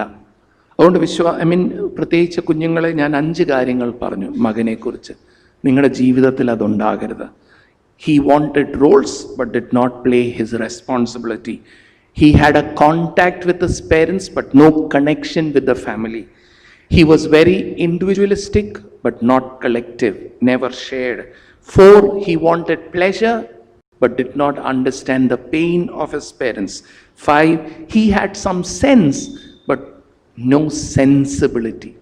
ഈ 5 കാര്യങ്ങൾ മകൻ്റെ ജീവിതത്തിൽ വന്നതുകൊണ്ടാണ് ആ വീട്ടിൽ ഒരു കോൺഫ്ലിക്റ്റ് ഉണ്ടായത്. അപ്പോൾ ഈ കോൺഫ്ലിക്റ്റ് ഉണ്ടാകുന്നു. അപ്പൻ മകൻ ഇവിടെ കാണുന്നു. അടി ഉണ്ടായോ? വീട്ടിൽ അടി ഉണ്ടായോ? അടി ഉണ്ടായിട്ടില്ല കേട്ടോ, അടി ഉണ്ടായില്ല. പിതാവ് വളരെ ടാക്റ്റ്ഫുള്ളി ഈ കോൺഫ്ലിക്റ്റിനെ ഹാൻഡിൽ ചെയ്തു, വളരെ ടാക്റ്റ്ഫുള്ളി. പക്ഷേ ഇത് വളരെയധികം ഡേഞ്ചറസ് ആയിട്ടുള്ള രീതിയാണ്. എന്നാൽ പോലും വളരെ ഭംഗിയായി ഒരു മകനുമായിട്ടുള്ള ബന്ധം ശിഥിലീകരിക്കപ്പെടാതെ, എന്നാൽ ശിഥിലീകരിക്കപ്പെട്ടു. കാരണം പഴയ നിയമത്തിലും പുതിയ നിയമത്തിലും പഠിപ്പിച്ചിരിക്കുന്നത്, ഒരു മകൻ സ്വത്ത് മേടിച്ചു കഴിഞ്ഞാൽ അവൻ മരിച്ചു എന്നൊരു കൺസെപ്റ്റിലാണ് മുന്നോട്ട് പോകേണ്ടത്. അപ്പോൾ അപ്പനറിയാം, ഇനിയും ഈ മകൻ എനിക്കില്ല, എനിക്ക് നഷ്ടപ്പെട്ടു.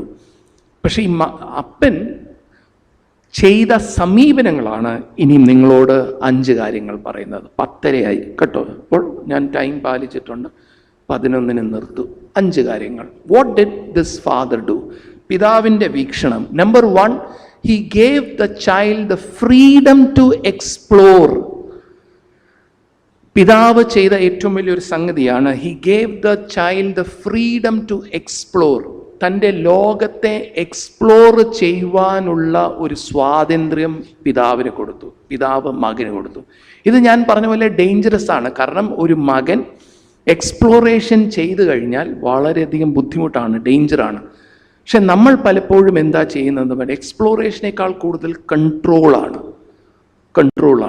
വിവാഹം കഴിച്ചാൽ പോലും കൺട്രോളാണ്. അറിയോ? കൺട്രോളാണ്. വാരിക്കാടിൽ നിന്ന് ഒരു പെൺകുട്ടിയെ കെട്ടിയിട്ട് പറയുന്ന പോലെ ട്രിവാൻഡ്രത്ത് വിട്ടിട്ടുണ്ടെങ്കിൽ പോലും ചരട് വാരിക്കാടാണ് കേട്ടോ. ചരടിൻ്റെ തുമ്പ് ഇവിടെ ഒരു വലിച്ചാൽ ട്രിവാൻഡ്രത്തെ വീട് ഇളകും, കടകടകടാ ഇളകും. അറിയോ അല്ലേ? ഒന്ന് നോക്കിക്കേ, കെട്ടി 2 കൊച്ചുമൊക്കെ ആയിട്ടും ചരട് ഇവിടെ ഇങ്ങനെ ചാടടാ എന്ന് പറയുമ്പോൾ ഇങ്ങനെ ഒരു വലി ചാടും. അയ്യോ, എത്ര വീട്ടിൽ ഇത് സംഭവിച്ചിട്ടുണ്ടെന്നറിയാം. ചരട് വിട്ടുകൊടുക്കത്തില്ല. എന്നാൽ ഈ പിതാവ് പറഞ്ഞു, ഓക്കെ മോനെ, നിനക്ക് ചെയ്യണോ, ഗോ. പക്ഷെ പിതാവിനറിയാം, ദൈവമേ, ഇവൻ അബദ്ധത്തിൽ ചാടും, എൻ്റെ പണം പോകും, ഇവൻ അബദ്ധത്തിൽ ചാടും. എന്നാൽ ഇവൻ എന്തെങ്കിലും ഒന്ന് പഠിച്ചോട്ടെ. എന്നാൽ ഇവൻ പഠിച്ചു. ആ എക്സ്പ്ലോറേഷൻ കൊടുത്തുകൊണ്ട് ഇവൻ പഠിച്ചു. അവൻ യാഥാർത്ഥ്യം മനസ്സിലാക്കി. ഇന്ന് വേണ്ടിയത് എന്ന് പറഞ്ഞാൽ, ഞാൻ പറഞ്ഞല്ലോ, ടു എ ഗ്രേറ്റ് എക്സ്റ്റെൻറ്റ് സൂപ്പർവിഷനും വേണം, at the same time an exploration also. കാരണം ആ പിതാവിനെ ഇന്ന് പ്രത്യേകിച്ച് +2 ഒക്കെ കഴിയുന്ന സമയത്ത് എത്ര കുട്ടികൾ നിരാശപ്പെട്ടിട്ടുണ്ടെന്നറിയാമോ? കാരണം എവിടെയൊക്കെയോ ഒരു പേരൻസിൻ്റെ ഒരു ഇൻട്രൂഷൻ വന്നിട്ടുണ്ട്. നീ ഇങ്ങനെ ചെയ്യാവൂ, അങ്ങനെ ചെയ്യാവൂ. അപ്പോൾ ഒരു ഇൻട്രൂഷൻ വന്ന സമയത്ത് അവർ പിന്നെ മനഃപൂർവ്വം റിബൽ ആകുന്ന ഒരു വാക്ക്. നമ്മുടെ കുട്ടികളും പലരും റിബൽ ആകാനുള്ള പ്രധാനപ്പെട്ട കാരണം എവിടെയോ പിതാവും മാതാവും അമിതമായിട്ടുള്ള ഒരു കൺട്രോൾ, അമിതമായിട്ടുള്ള ഒരു ഒരു ഒരു ഓട്ടോക്രാറ്റിക് ആയിട്ടുള്ള കൺട്രോൾ വീട്ടിൽ വന്നിട്ടുണ്ട്. അങ്ങനെ വരുമ്പോഴത്തേക്ക് ഒന്നും തന്നെ പയ്യനെ കൊണ്ട് ചെയ്യാൻ പറ്റില്ല. അതുകൊണ്ടാണ് അവൻ പിന്നെ ഈ നാട്ടിൽ നിന്ന് ബാംഗ്ലൂരിലോട്ട് പോയി കഴിയുമ്പോഴത്തേക്ക് ശരിക്കും അടിച്ചു പൊളിക്കുന്നത്. ശരിക്കും. കാരണം അവനറിയാം ആരും എന്നെ വീക്ഷിക്കുന്നില്ല.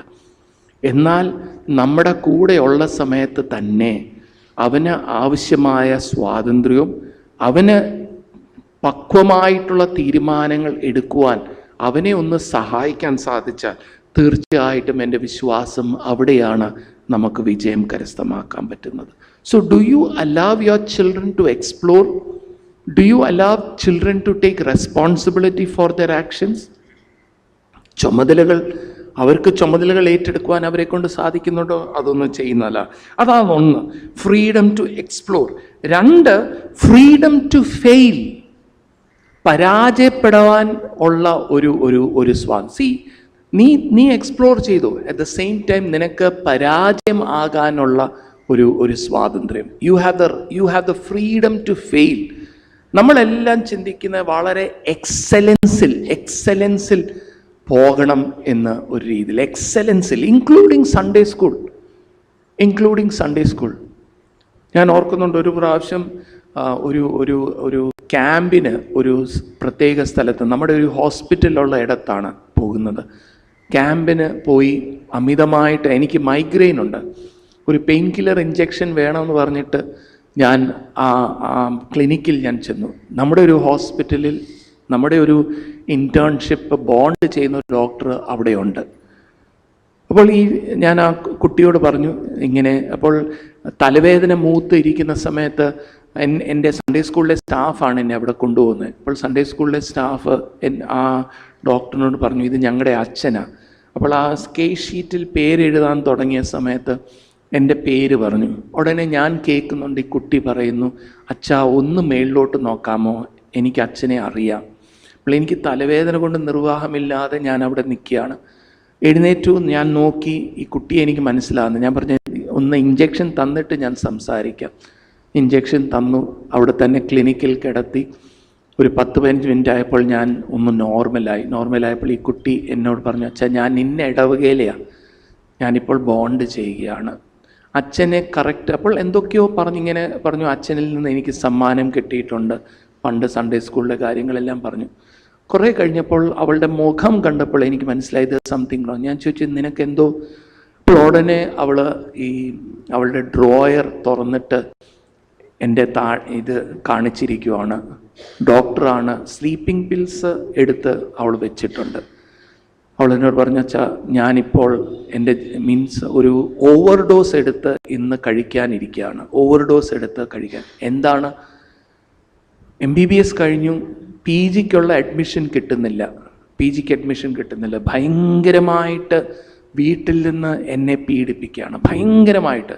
എന്നിട്ട് ആ കുട്ടിയോട്, തലവേദനയുടെ സമയത്ത് തന്നെ ആ കുട്ടിയോട്, ഒരു ഡോക്ടറിനോട് സംസാരിച്ചപ്പോൾ പറയാച്ചാ, എൻ്റെ നഴ്സറി തൊട്ട് എനിക്ക് അടി കിട്ടിയിട്ടുണ്ട്. നഴ്സറി തൊട്ട്. സൺഡേ സ്കൂൾ സമ്മാനം എനിക്ക് കിട്ടിയില്ലെങ്കിൽ വീട്ടിൽ വന്നാൽ അമ്മ അടിക്കും.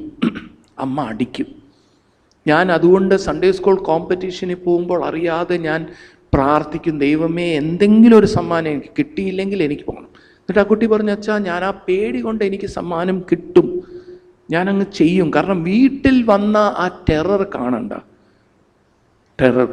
ഞാൻ മുഴുവനും സ്ട്രെസ്സിൽ നടന്ന് ഇത്രയും നാളായി. എന്നിട്ട് ആ കുട്ടി പറഞ്ഞതാണ്, എനിക്ക് എൻ്റെ PG കിട്ടാതെ വന്നപ്പോഴത്തേക്ക് വീട്ടിൽ നിന്ന് ഇപ്പോൾ പ്രഷർ വന്നു, ഐ കാൺ ഹാൻഡിൽ ഇറ്റ്.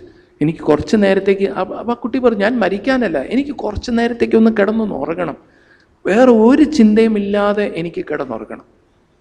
ആ ചെന്ന് കൊടുക്കും. അങ്ങനെ ആ കുട്ടിയോട് അന്ന് ഞാൻ ഇന്ന് ഓർക്കുന്നുണ്ട്, സംസാരിച്ച് ഇന്നും ആ കുട്ടിയുമായിട്ടൊരു ബന്ധമുണ്ട്. ഞാൻ പറയാൻ വന്നത്, ഞാനെപ്പോഴും ഓർത്തു, ദൈവമേ ഒന്ന് ഫെയിൽ ചെയ്യാൻ പോലും പറ്റാത്ത അനുഭവങ്ങൾ. പറഞ്ഞാൽ സൺഡേ സ്കൂളിൽ, മറ്റേ അക്കാഡമിക്സ് എനിക്ക് മനസ്സിലാക്കാം, സൺഡേ സ്കൂളിൽ വിശ്വാസികളെ അനുവദിക്കരുത്. ഇത് നിങ്ങളുടെ പിള്ളേരൊന്ന് വീഴട്ട്, ഒന്ന് വീഴട്ട്, ഒന്ന് ചില സമയത്ത് അവർക്ക് തോൽവി ഉണ്ടാകട്ടെ. നമ്മളെല്ലാം പെർഫെക്റ്റ് ഒരു പിള്ളേരെയല്ല നമ്മൾ വാർത്തെടുക്കുന്നത്. നല്ല ഒരു പറഞ്ഞാൽ മൂല്യമുള്ള ഒരു വിദ്യാർത്ഥികളെയാണ് വാർത്തെടുക്കുന്നത് കേട്ടോ. അത് നിങ്ങളെപ്പോഴും ഓർത്തണം. അല്ലാതെ ഒന്നുമില്ല. ഈ രീതിയിൽ നമ്മൾ ഒരു തോൽവിക്ക് കാരണം കൊടുക്കാതെ ചെയ്യാൻ പോവുകയാണെങ്കിൽ വലിയ പ്രയാസമാണ്. ഇവിടെ നമ്മുടെ അടുത്ത് നടന്ന സംഭവം, പയ്യനെയും അമ്മയും മോനും ഒരു ചെറുക്കനോട് കൗൺസിലിങ്ങിന് വന്നു. 12th standard boy. അപ്പം ഞാൻ വിചാരിച്ചു 12th സ്റ്റാൻഡേർഡിലെ ചെറുക്കനായിരിക്കും വേണ്ടിയത്. പക്ഷെ അമ്മ പറഞ്ഞു ഇവൻ നല്ലതായിട്ട് പഠിക്കുന്നു, ഈ 6ാം ക്ലാസ്സിലെ ചെറുക്കനെയാണ് അച്ഛനെ വേണ്ടിയത്. ഇപ്പോഴവൻ എൻ്റെ മുറി വന്നു, സംസാരിക്കാൻ തുടങ്ങിയപ്പോഴേ മനസ്സിലായി. അപ്പോൾ അവൻ പറഞ്ഞു, ഞാനിങ്ങനെ സംസാരിച്ചപ്പോൾ അവനോട് പറഞ്ഞു, അച്ഛൻ 4ാമത്തെ ആളാണ് ഞാൻ കാണുന്നത്. ഞാൻ ചോദിച്ചു അതെന്തോ 4ാമത്തെ? അല്ല, അമ്മ ഇതിനു മുമ്പേ 3 കൊണ്ടുപോയി.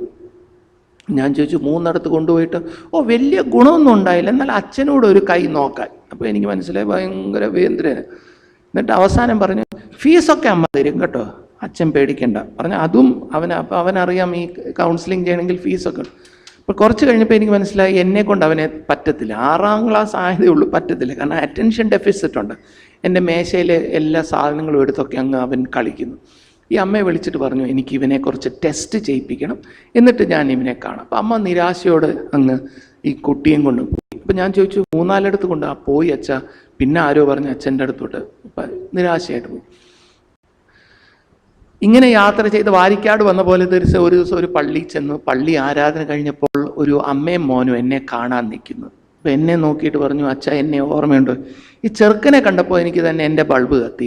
ഈ 4ാമത്തെ. അപ്പം ഞാൻ പറഞ്ഞു പിന്നെ ഇവനെ എങ്ങനെ മറക്കാൻ പറ്റുന്നത്? അപ്പം ഞാൻ ചോദിച്ചു ഇവൻ ശരിയായോ? അമ്മ പറഞ്ഞു ഇവൻ ശരിയായില്ല, ഞാൻ ശരിയായി. അമ്മ പറഞ്ഞ ഡയലോഗാണ്, ഞാൻ ശരിയായി. ഞാൻ ചോദിച്ചു അതെങ്ങനെയാണ് ശരിയായത്? അപ്പോൾ അമ്മ പറഞ്ഞു അച്ഛാ എനിക്ക് അച്ഛനറിയാലോ, മൂത്തവനുണ്ട് ഇവനുമുണ്ട്. ഞങ്ങളുടെ വീട്ടിൽ അപ്പച്ചനുണ്ട്. ഇപ്പോൾ ഒരു ദിവസം അപ്പച്ചൻ സീരിയസ് ആയി. രാത്രി 10:30 അപ്പച്ചൻ എന്തോ ഹാർട്ടിന് പ്രശ്നമായി. ഞാൻ മൂത്തവനോട് പറഞ്ഞു അയലോക്കത്തെ ആളിനെ വിളിച്ച് ഒരു ടാക്സി വിളിച്ച് പുഷ്പഗിരി വരെ ഒന്ന് കൊണ്ടു ചെല്ലണം.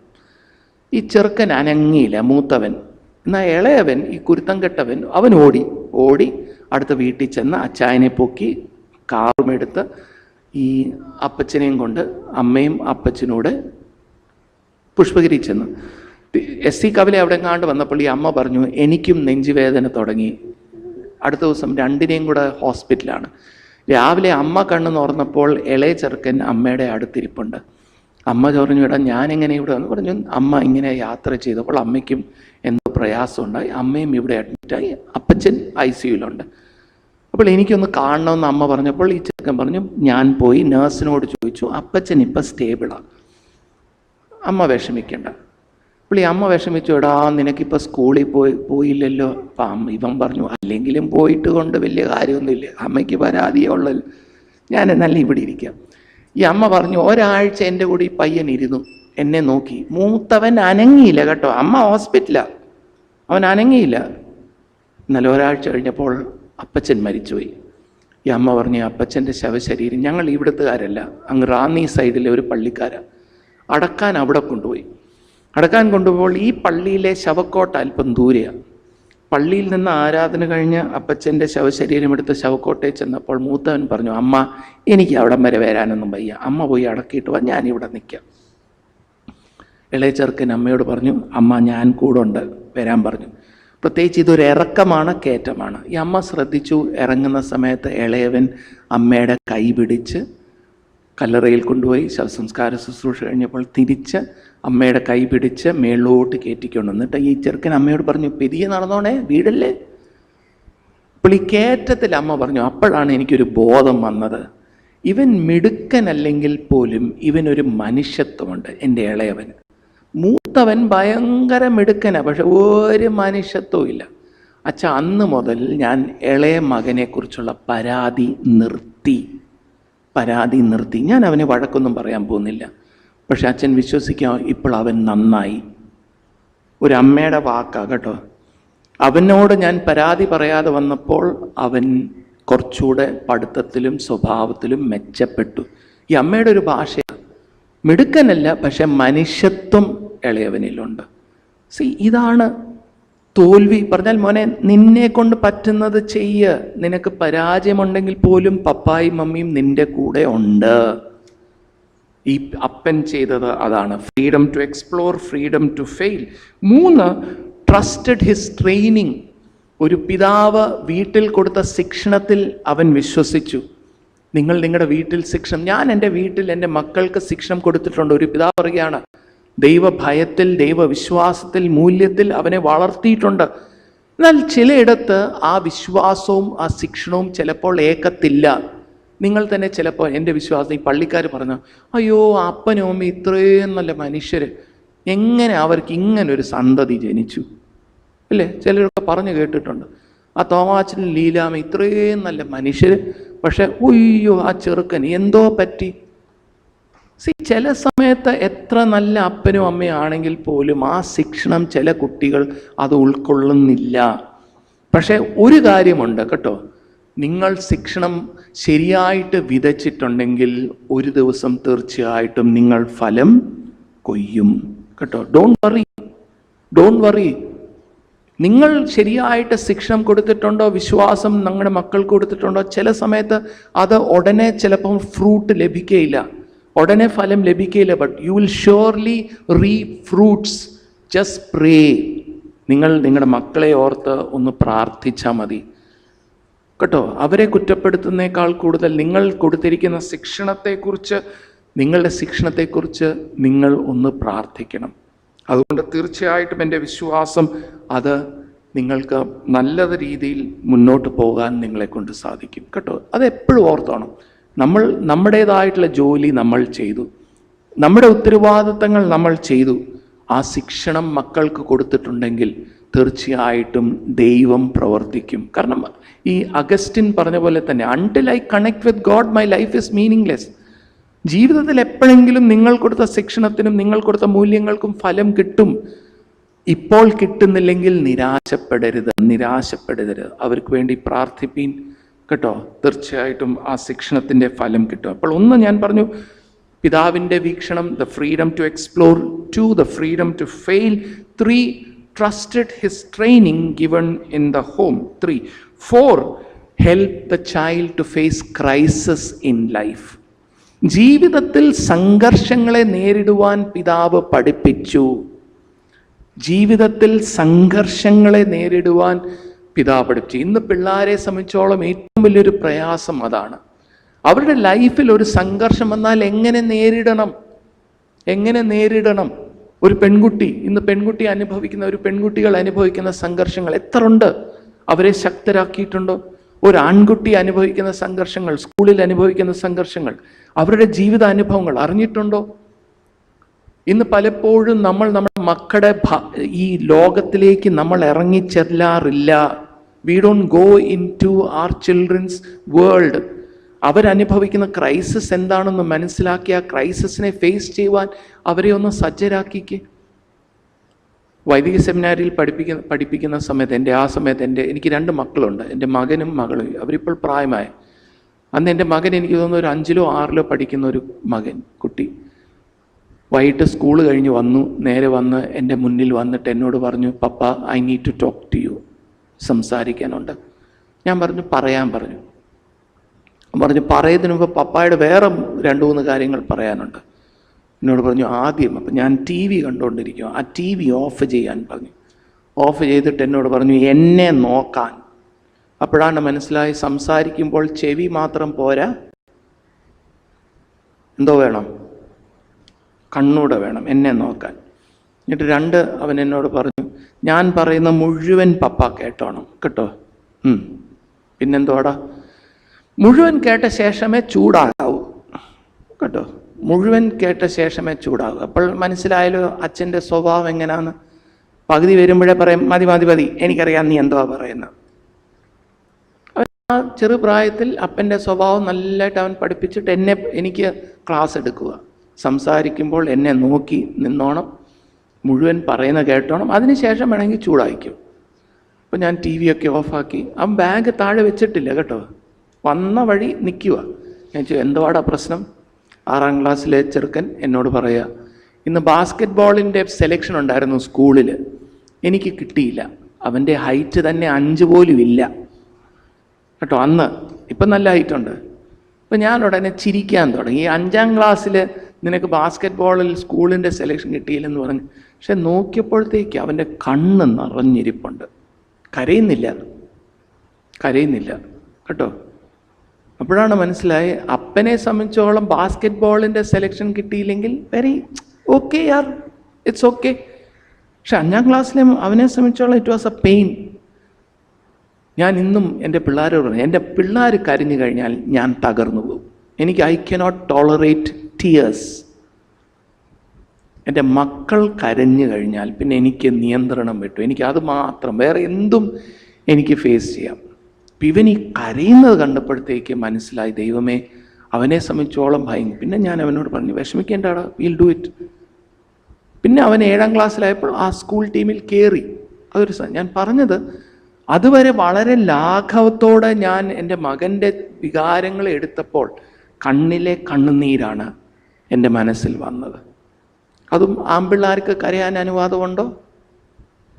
നിങ്ങളുടെ വീട്ടിൽ ആൺപിള്ളേരും പെൺപിള്ളേരും ഉണ്ടെങ്കിൽ ആൺപിള്ളേർ കരഞ്ഞാൽ അമ്മയുടെ ഡയലോഗ് എന്തുവാടാ പെണ്ണിനെ പോലെ കിടന്ന് മോങ്ങുന്നത്? എന്തുവാടാ കിടന്ന് മോങ്ങുന്നേ? പെണ്ണ് കരഞ്ഞാലോ അത് കുഴപ്പമില്ല.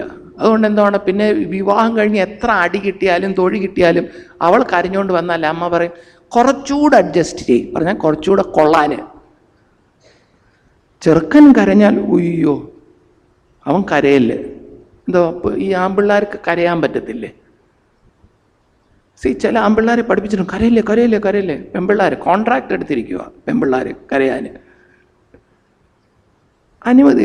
അവർക്കൊരു വിഷമുണ്ടെങ്കിൽ കരയട്ട്. ഞാൻ പറഞ്ഞത്, അപ്പോൾ സംഘർഷത്തെ നേരിടണമെങ്കിൽ അവരനുഭവിക്കുന്ന സംഘർഷം എന്തോ നമ്മളെല്ലാം ഒളിച്ചും പാത്തുവാ വെക്കുന്നത്. എടാ ഇന്ന് മകൻ ശരിയായിട്ട് കഴിച്ചില്ല, മകൻ സംസാരിച്ചില്ല, മോനെ എന്തെങ്കിലും ഉണ്ടോടാ, ഞാൻ എന്തെങ്കിലും ചെയ്യാൻ പറ്റുമോടാ, ഒന്ന് ചോദിക്ക്. ആ മകനോടും ചോദിക്കുക, can I do something for you? അത് ആദ്യം ഞാൻ പറഞ്ഞല്ലേ, കോണ്ടാക്റ്റ് ഉണ്ട്, കണക്ഷൻ ഉണ്ട്. പല മാതാപിതാക്കൾക്കും കോണ്ടാക്റ്റ് ഉണ്ട്, കണക്ഷൻ ഇല്ല. അതുകൊണ്ട് ഞാൻ പറഞ്ഞല്ലോ, ഒരു ക്രൈസിസിനെ ഫേസ് ചെയ്യത്തക്ക വിധത്തിൽ മക്കളെ ഒന്ന് പരിശീലിപ്പിക്കുവാൻ സാധിച്ചാൽ വളരെ നല്ലത്. അവരുടെ ലോകത്തിലേക്ക് നമ്മൾ ഇറങ്ങാൻ സാധിച്ചാൽ തീർച്ചയായിട്ടും എൻ്റെ വിശ്വാസം അവരെ സഹായിക്കും. അതുകൊണ്ട് 1 freedom to explore, 2 freedom to fail, 3 trusted his training, 4 facing crisis with hope, right? And last, ready to forget and move on with life. ജീവിതത്തിൽ കണക്ക് പുസ്തകം വെക്കാതെ പിതാവ് ധൈര്യമായിട്ട് വീണ്ടും പ്രത്യാശയോടെ മുന്നോട്ട് പോകുന്നു. എന്താണത്? എല്ലാ വീട്ടിലും കണക്ക് പുസ്തകമുണ്ട്. പൈസ ചെലവഴിച്ചത് മാത്രമല്ല, ചില ഭാര്യമാരുടെ കണക്ക് പുസ്തകം എന്ന് പറഞ്ഞാൽ ഈ കമ്പ്യൂട്ടറിനേക്കാൾ ഭയങ്കര മെമ്മറിയുള്ള കണക്ക് പുസ്തകമാണ്. അറിയോ? ഈ ചിലപ്പം ഭാര്യയും ഭർത്താവും അടിയുണ്ടാക്കുന്ന സമയത്ത് ഭാര്യ പറഞ്ഞു, മനുഷ്യ ഓർമ്മയുണ്ടോ, ജനുവരി മാസം 2018 4-ാം തീയതി നമ്മൾ ആ തോംസൺ ബേക്കറിയിൽ നിന്നപ്പോൾ എന്തുവാ പറഞ്ഞത്?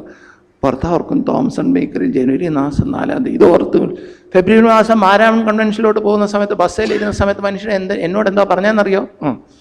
കോഴഞ്ചേരിയിൽ അന്ന് എൻ്റെ വീട്ടിലിരുന്ന സമയത്ത് എന്താ പറഞ്ഞതെന്നറിയോ? നമ്മളിങ്ങനെ ജനുവരി മാസം തോംസൺ ബേക്കറിയുടെ കാര്യം ഇങ്ങനെ ഓർത്ത് വരുമ്പോഴാണ് മാരാമൺ കൺവെൻഷൻ പോലെ യാത്രയെക്കുറിച്ച് കോഴഞ്ചേരിയിലെ വീട്ടിലെ കാര്യങ്ങളിങ്ങനെ നമ്മളിങ്ങനെ ഓർത്തിരിക്കും.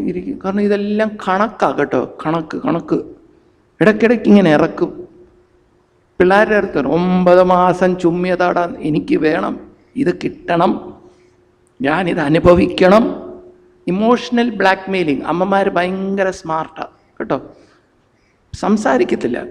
ഭക്ഷണം കഴിക്കാനിരിക്കുന്ന സ്ഥലം എന്തോ അമ്മ, ഓ ഞാൻ ആരോട് പറയാനാ, എൻ്റെ ആവശ്യം ആരോട് പറയാനാ, എന്നെ ആര് കേൾക്കും, നിങ്ങളൊക്കെ പപ്പായും മക്കളും എല്ലാം ഒരേ ഇതിന്. എന്നാ അമ്മ എന്തോ പറ അല്ലേ? ചില വീട്ടിലെ ചില ഡൈനാമിക്സാണ്. കണക്ക് പുസ്തകം എല്ലാവൻ്റെ വീട്ടിലുണ്ട് ഒരു കണക്ക് പുസ്തകം, അതിങ്ങനെ ഇടയ്ക്കിടയ്ക്ക് ഇറക്കും. ഈ അപ്പൻ പറഞ്ഞു, എൻ്റെ വീട്ടിൽ കണക്ക് പുസ്തകം വേണ്ട, പണം പോയി, മകൻ പോയി, സ്വത്ത് പോയി. പക്ഷെ ശിക്ഷണത്തിൽ വിശ്വസിച്ചു, ദൈവത്തിൽ ആശ്രയിച്ചു, മകൻ തിരിച്ചു വന്നപ്പോൾ അപ്പൻ പറയാണ്, പോയ സ്വത്ത് പോട്ട്, എല്ലാം പോട്ട്, പക്ഷെ എൻ്റെ മകൻ എനിക്ക് തിരിച്ചു വന്നു. മരിച്ചുപോയി, അവൻ വീണ്ടും വന്നു, എനിക്കത് മതി. നഷ്ടമാണെങ്കിൽ പോലും ഇനിയും സന്തോഷത്തോടെ ഞാൻ ആഘോഷിക്കാം. അതുകൊണ്ട് ജീവിതത്തിൽ ഈ നമ്മുടെ മക്കൾ പെർഫെക്റ്റ് ഒക്കെ അല്ലായിരിക്കും കേട്ടോ. ചില പരാജയങ്ങളൊക്കെ കാണുമായിരിക്കും. എന്നാൽ അവരെ ജീവിതത്തിലേക്ക് നിങ്ങൾ വീണ്ടും കൊണ്ടുവരുമ്പോൾ ജീവിതം ആഘോഷമായിരിക്കും കേട്ടോ. അത് മക്കൾ അപ്പോഴാണ് അറിയിക്കുന്നത്, ഇതാണ് എൻ്റെ മകൻ, ഇതാണ് എൻ്റെ അപ്പൻ, ഇതാണ് എൻ്റെ അമ്മ. ഈ ഒരു അനുഭവമായിരിക്കണം ഒരു ഭവനത്തിൽ, ഈ ഒരു അനുഭവമായിരിക്കണം ഭവനത്തിൽ കറക്റ്റോ. കറക്റ്റ് 11 മണിയാകുന്നു, 10 കാര്യങ്ങൾ പറഞ്ഞു. 5 കാര്യങ്ങൾ മകൻ്റെ വീക്ഷണത്തെക്കുറിച്ച്, 5 കാര്യങ്ങൾ പിതാവിൻ്റെ വീക്ഷണത്തെക്കുറിച്ച്.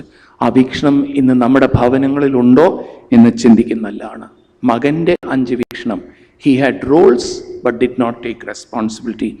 He had contact but had no connection with the family. He had thinking that was selfish, individualistic, not collective. He wanted pleasure but did not want to understand the pain. And 5, he had sense but not sensibility.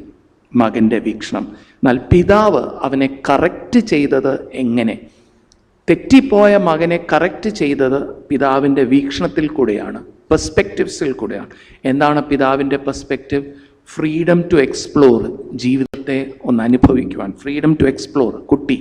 2, freedom to fail, പരാജയപ്പെടാനുള്ള സ്വാതന്ത്ര്യം കുട്ടിക്ക് കൊടുക്കുന്നു. 3, അവൻ കൊടുത്ത ശിക്ഷണത്തിൽ അവൻ ആശ്രയിച്ചു. Trusted his training, വിശ്വാസത്തിൻ്റെ ശിക്ഷണം മൂല്യങ്ങൾ കൊടുത്തപ്പോൾ ആശ്രയിച്ചു. 4, ജീവിതത്തിലുള്ള സംഘർഷങ്ങളെ നേരിടുവാൻ അവനെ പഠിപ്പിച്ചു. നേരിടണമെങ്കിൽ ആ കുട്ടിയുടെ ലോകത്തിൽ കുട്ടി അനുഭവിക്കുന്ന പ്രയാസങ്ങൾ മനസ്സിലാക്കി അവനെ ആ രീതിയിലുള്ള ഒരു ശിക്ഷണം കൊടുത്തു. ലാസ്റ്റ്, ആ വീട്ടിൽ യാതൊരു തരത്തിലുള്ള ഒരു കണക്ക് പുസ്തകം ഇല്ലാതെ ജീവിതത്തിൽ പരാജയങ്ങളുണ്ടെങ്കിൽ പോലും തിരിഞ്ഞു വന്നപ്പോൾ സന്തോഷത്തോടെ ആഘോഷിക്കുവാൻ മക്കൾക്കും പിതാവിനും സഹായിച്ചു. ഇത് തീർക്കുമ്പോൾ എനിക്കറിയാം നിങ്ങളുടെ മനസ്സിൽ അടുത്ത ചോദ്യം വരും. നിങ്ങൾ ഇനി അടുത്ത പ്രാവശ്യം നിങ്ങൾക്ക് താല്പര്യമുണ്ടെങ്കിൽ ഉമ്മൻ ഫിലിപ്പ് അച്ഛനോടൊന്ന് വിളിച്ച് പറഞ്ഞാൽ, ഇനി ഇതിനകത്തൊരു ഇടങ്കോലിട്ടൊരു ചെറുക്കൻ കിടപ്പുണ്ട് കേട്ടോ. എത്ര നല്ല പ്രസംഗം ചെയ്താലും ഒരു ഇടങ്കോല് കാണും. ആ ഇടങ്കോലനാണ് ആ മൂത്ത സഹോദരൻ. ഇനി അവനെക്കുറിച്ച് പറയാൻ, ഇവനെ അവൻ അടുത്ത പ്രശ്നം ഉണ്ടാക്കിയിട്ടുണ്ട് കേട്ടോ. ഇനി അവൻ അടുത്ത പ്രശ്നം ഉണ്ടാക്കുമ്പോൾ ഈ അപ്പൻ എങ്ങനെയാണ് ഡീൽ ചെയ്യുന്നത് എന്നെനിക്കറിയത്തില്ല. പക്ഷെ അതിനെക്കുറിച്ചും എൻ്റെ വിശ്വാസം ഒരു പ്രസംഗം ചെയ്താൽ കൊള്ളാമെന്ന് എനിക്ക് താല്പര്യമുണ്ട്. അപ്പോൾ ഇന്നലെ ആരോട് ഞാൻ പറഞ്ഞു, എൻ്റെ അടുത്ത ഉദ്യമം അതിലാണ്. ഈ മൂത്തവൻ ഇനിയും ഈ പ്രശ്നം ഉണ്ടാക്കിയപ്പോൾ ഇപ്പോൾ കുടുംബത്തിലൊരു സന്തോഷം വന്നു. എന്നാൽ സന്തോഷം വന്നെങ്കിൽ പോലും ഞാൻ ഈ ആദ്യം പറഞ്ഞ അമ്മയെപ്പോലെ മട്ടൻ ബിരിയാണി കഴിക്കുമ്പോഴും എങ്ങനെയുണ്ടടാ, ഓ നമുക്കെന്നാ മട്ടൻ ബിരിയാണി പറഞ്ഞാൽ കഴിക്കത്തെങ്കിലും, കാരണം ഇളയവൻ വന്നിരിപ്പുണ്ട് ആ ഡൈനിങ് ടേബിളിൽ. മട്ടൻ ബിരിയാണി കഴിക്കുന്നെങ്കിലും ഒരു വിഷമം കഴിക്കുന്നുണ്ട്, എന്നാലും ഒരു ചെറിയ വിഷമം. അപ്പോൾ അതാണ് അടുത്തവൻ. എന്നാൽ പോലും തൽക്കാലം ആ ഭവനം ഒരു സന്തോഷത്തിൽ. എന്നാൽ ചെറിയ പ്രയാസങ്ങളുണ്ട്, അതൊക്കെ ദൈവത്തിലുള്ള ആശ്രയത്തിൽ മുന്നോട്ട് പോകുവാൻ സഹായിക്കട്ടെ. ഈ കാര്യങ്ങൾ തീർച്ചയായിട്ടും നമ്മുടെയും ഒരു കുടുംബ പശ്ചാത്തലത്തിൽ ചെയ്യുവാൻ ദൈവം സഹായിക്കട്ടെ എന്ന് പ്രാർത്ഥിക്കാം. ദൈവമായ കർത്താവേ, ഞങ്ങൾക്ക് തന്ന ചിന്തകൾക്കായി സ്തോത്രം. കുടുംബം നിൻ്റെ ദാനം. കുടുംബത്തിൽ പലപ്പോഴും കർത്താവെ സംഘർഷങ്ങൾ ഉണ്ടാകാറുണ്ട്, മാതാപിതാക്കളും കുഞ്ഞുങ്ങളും തമ്മിൽ. എന്നാൽ അത് വളരെ സ്വാഭാവികമാണ് എന്ന് നീ ഞങ്ങളെ പഠിപ്പിച്ചതിനായി സ്തോത്രം. സംഘർഷങ്ങൾ ഉണ്ടാകുമ്പോൾ നിന്നിൽ ആശ്രയിച്ച് ആ സംഘർഷങ്ങളിന് ഒരു സൊല്യൂഷൻസ് കണ്ടെത്തുവാൻ കർത്താവെ നീ ഞങ്ങളെ സഹായിക്കണമേ. അത് ബന്ധങ്ങളെ തകർക്കുന്നതിൽ കൂടെയല്ല, ബന്ധങ്ങളെ വീണ്ടെടുക്കുവാൻ ഉള്ള ഒരു പരിശ്രമം ഞങ്ങളിൽ കൂടെ ഉണ്ടാകണമേ. കർത്താവെ, മുടിനായ പുത്രൻ്റെ ആ വേദപുസ്തകത്തിൻ്റെ പശ്ചാത്തലത്തിൽ ഒരു മകനെടുത്ത കാഴ്ചപ്പാട്, പിതാവെടുത്ത കാഴ്ചപ്പാടുകളെക്കുറിച്ച് ഞങ്ങൾ കേട്ടുവല്ലോ. ആ കാഴ്ചപ്പാടുകൾ ശരിയായ രീതിയിൽ ഞങ്ങളുടെ ജീവിതത്തിലും പഠിച്ച് അത് പ്രായോഗികമാക്കുവാൻ സഹായിക്കണമേ. തന്ന ചിന്തകൾക്കായി സ്തോത്രം. യേശുവിൻ്റെ നാമത്തിൽ പ്രാർത്ഥന ദയതോന്നി കേൾക്കണമേ. ആമേൻ.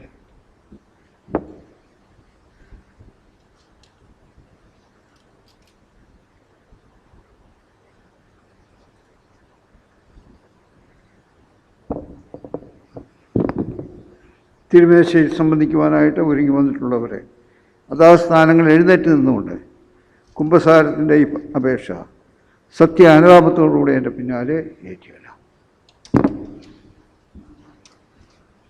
സർവശക്തിയുള്ള ബാബാ തമ്പുരാൻ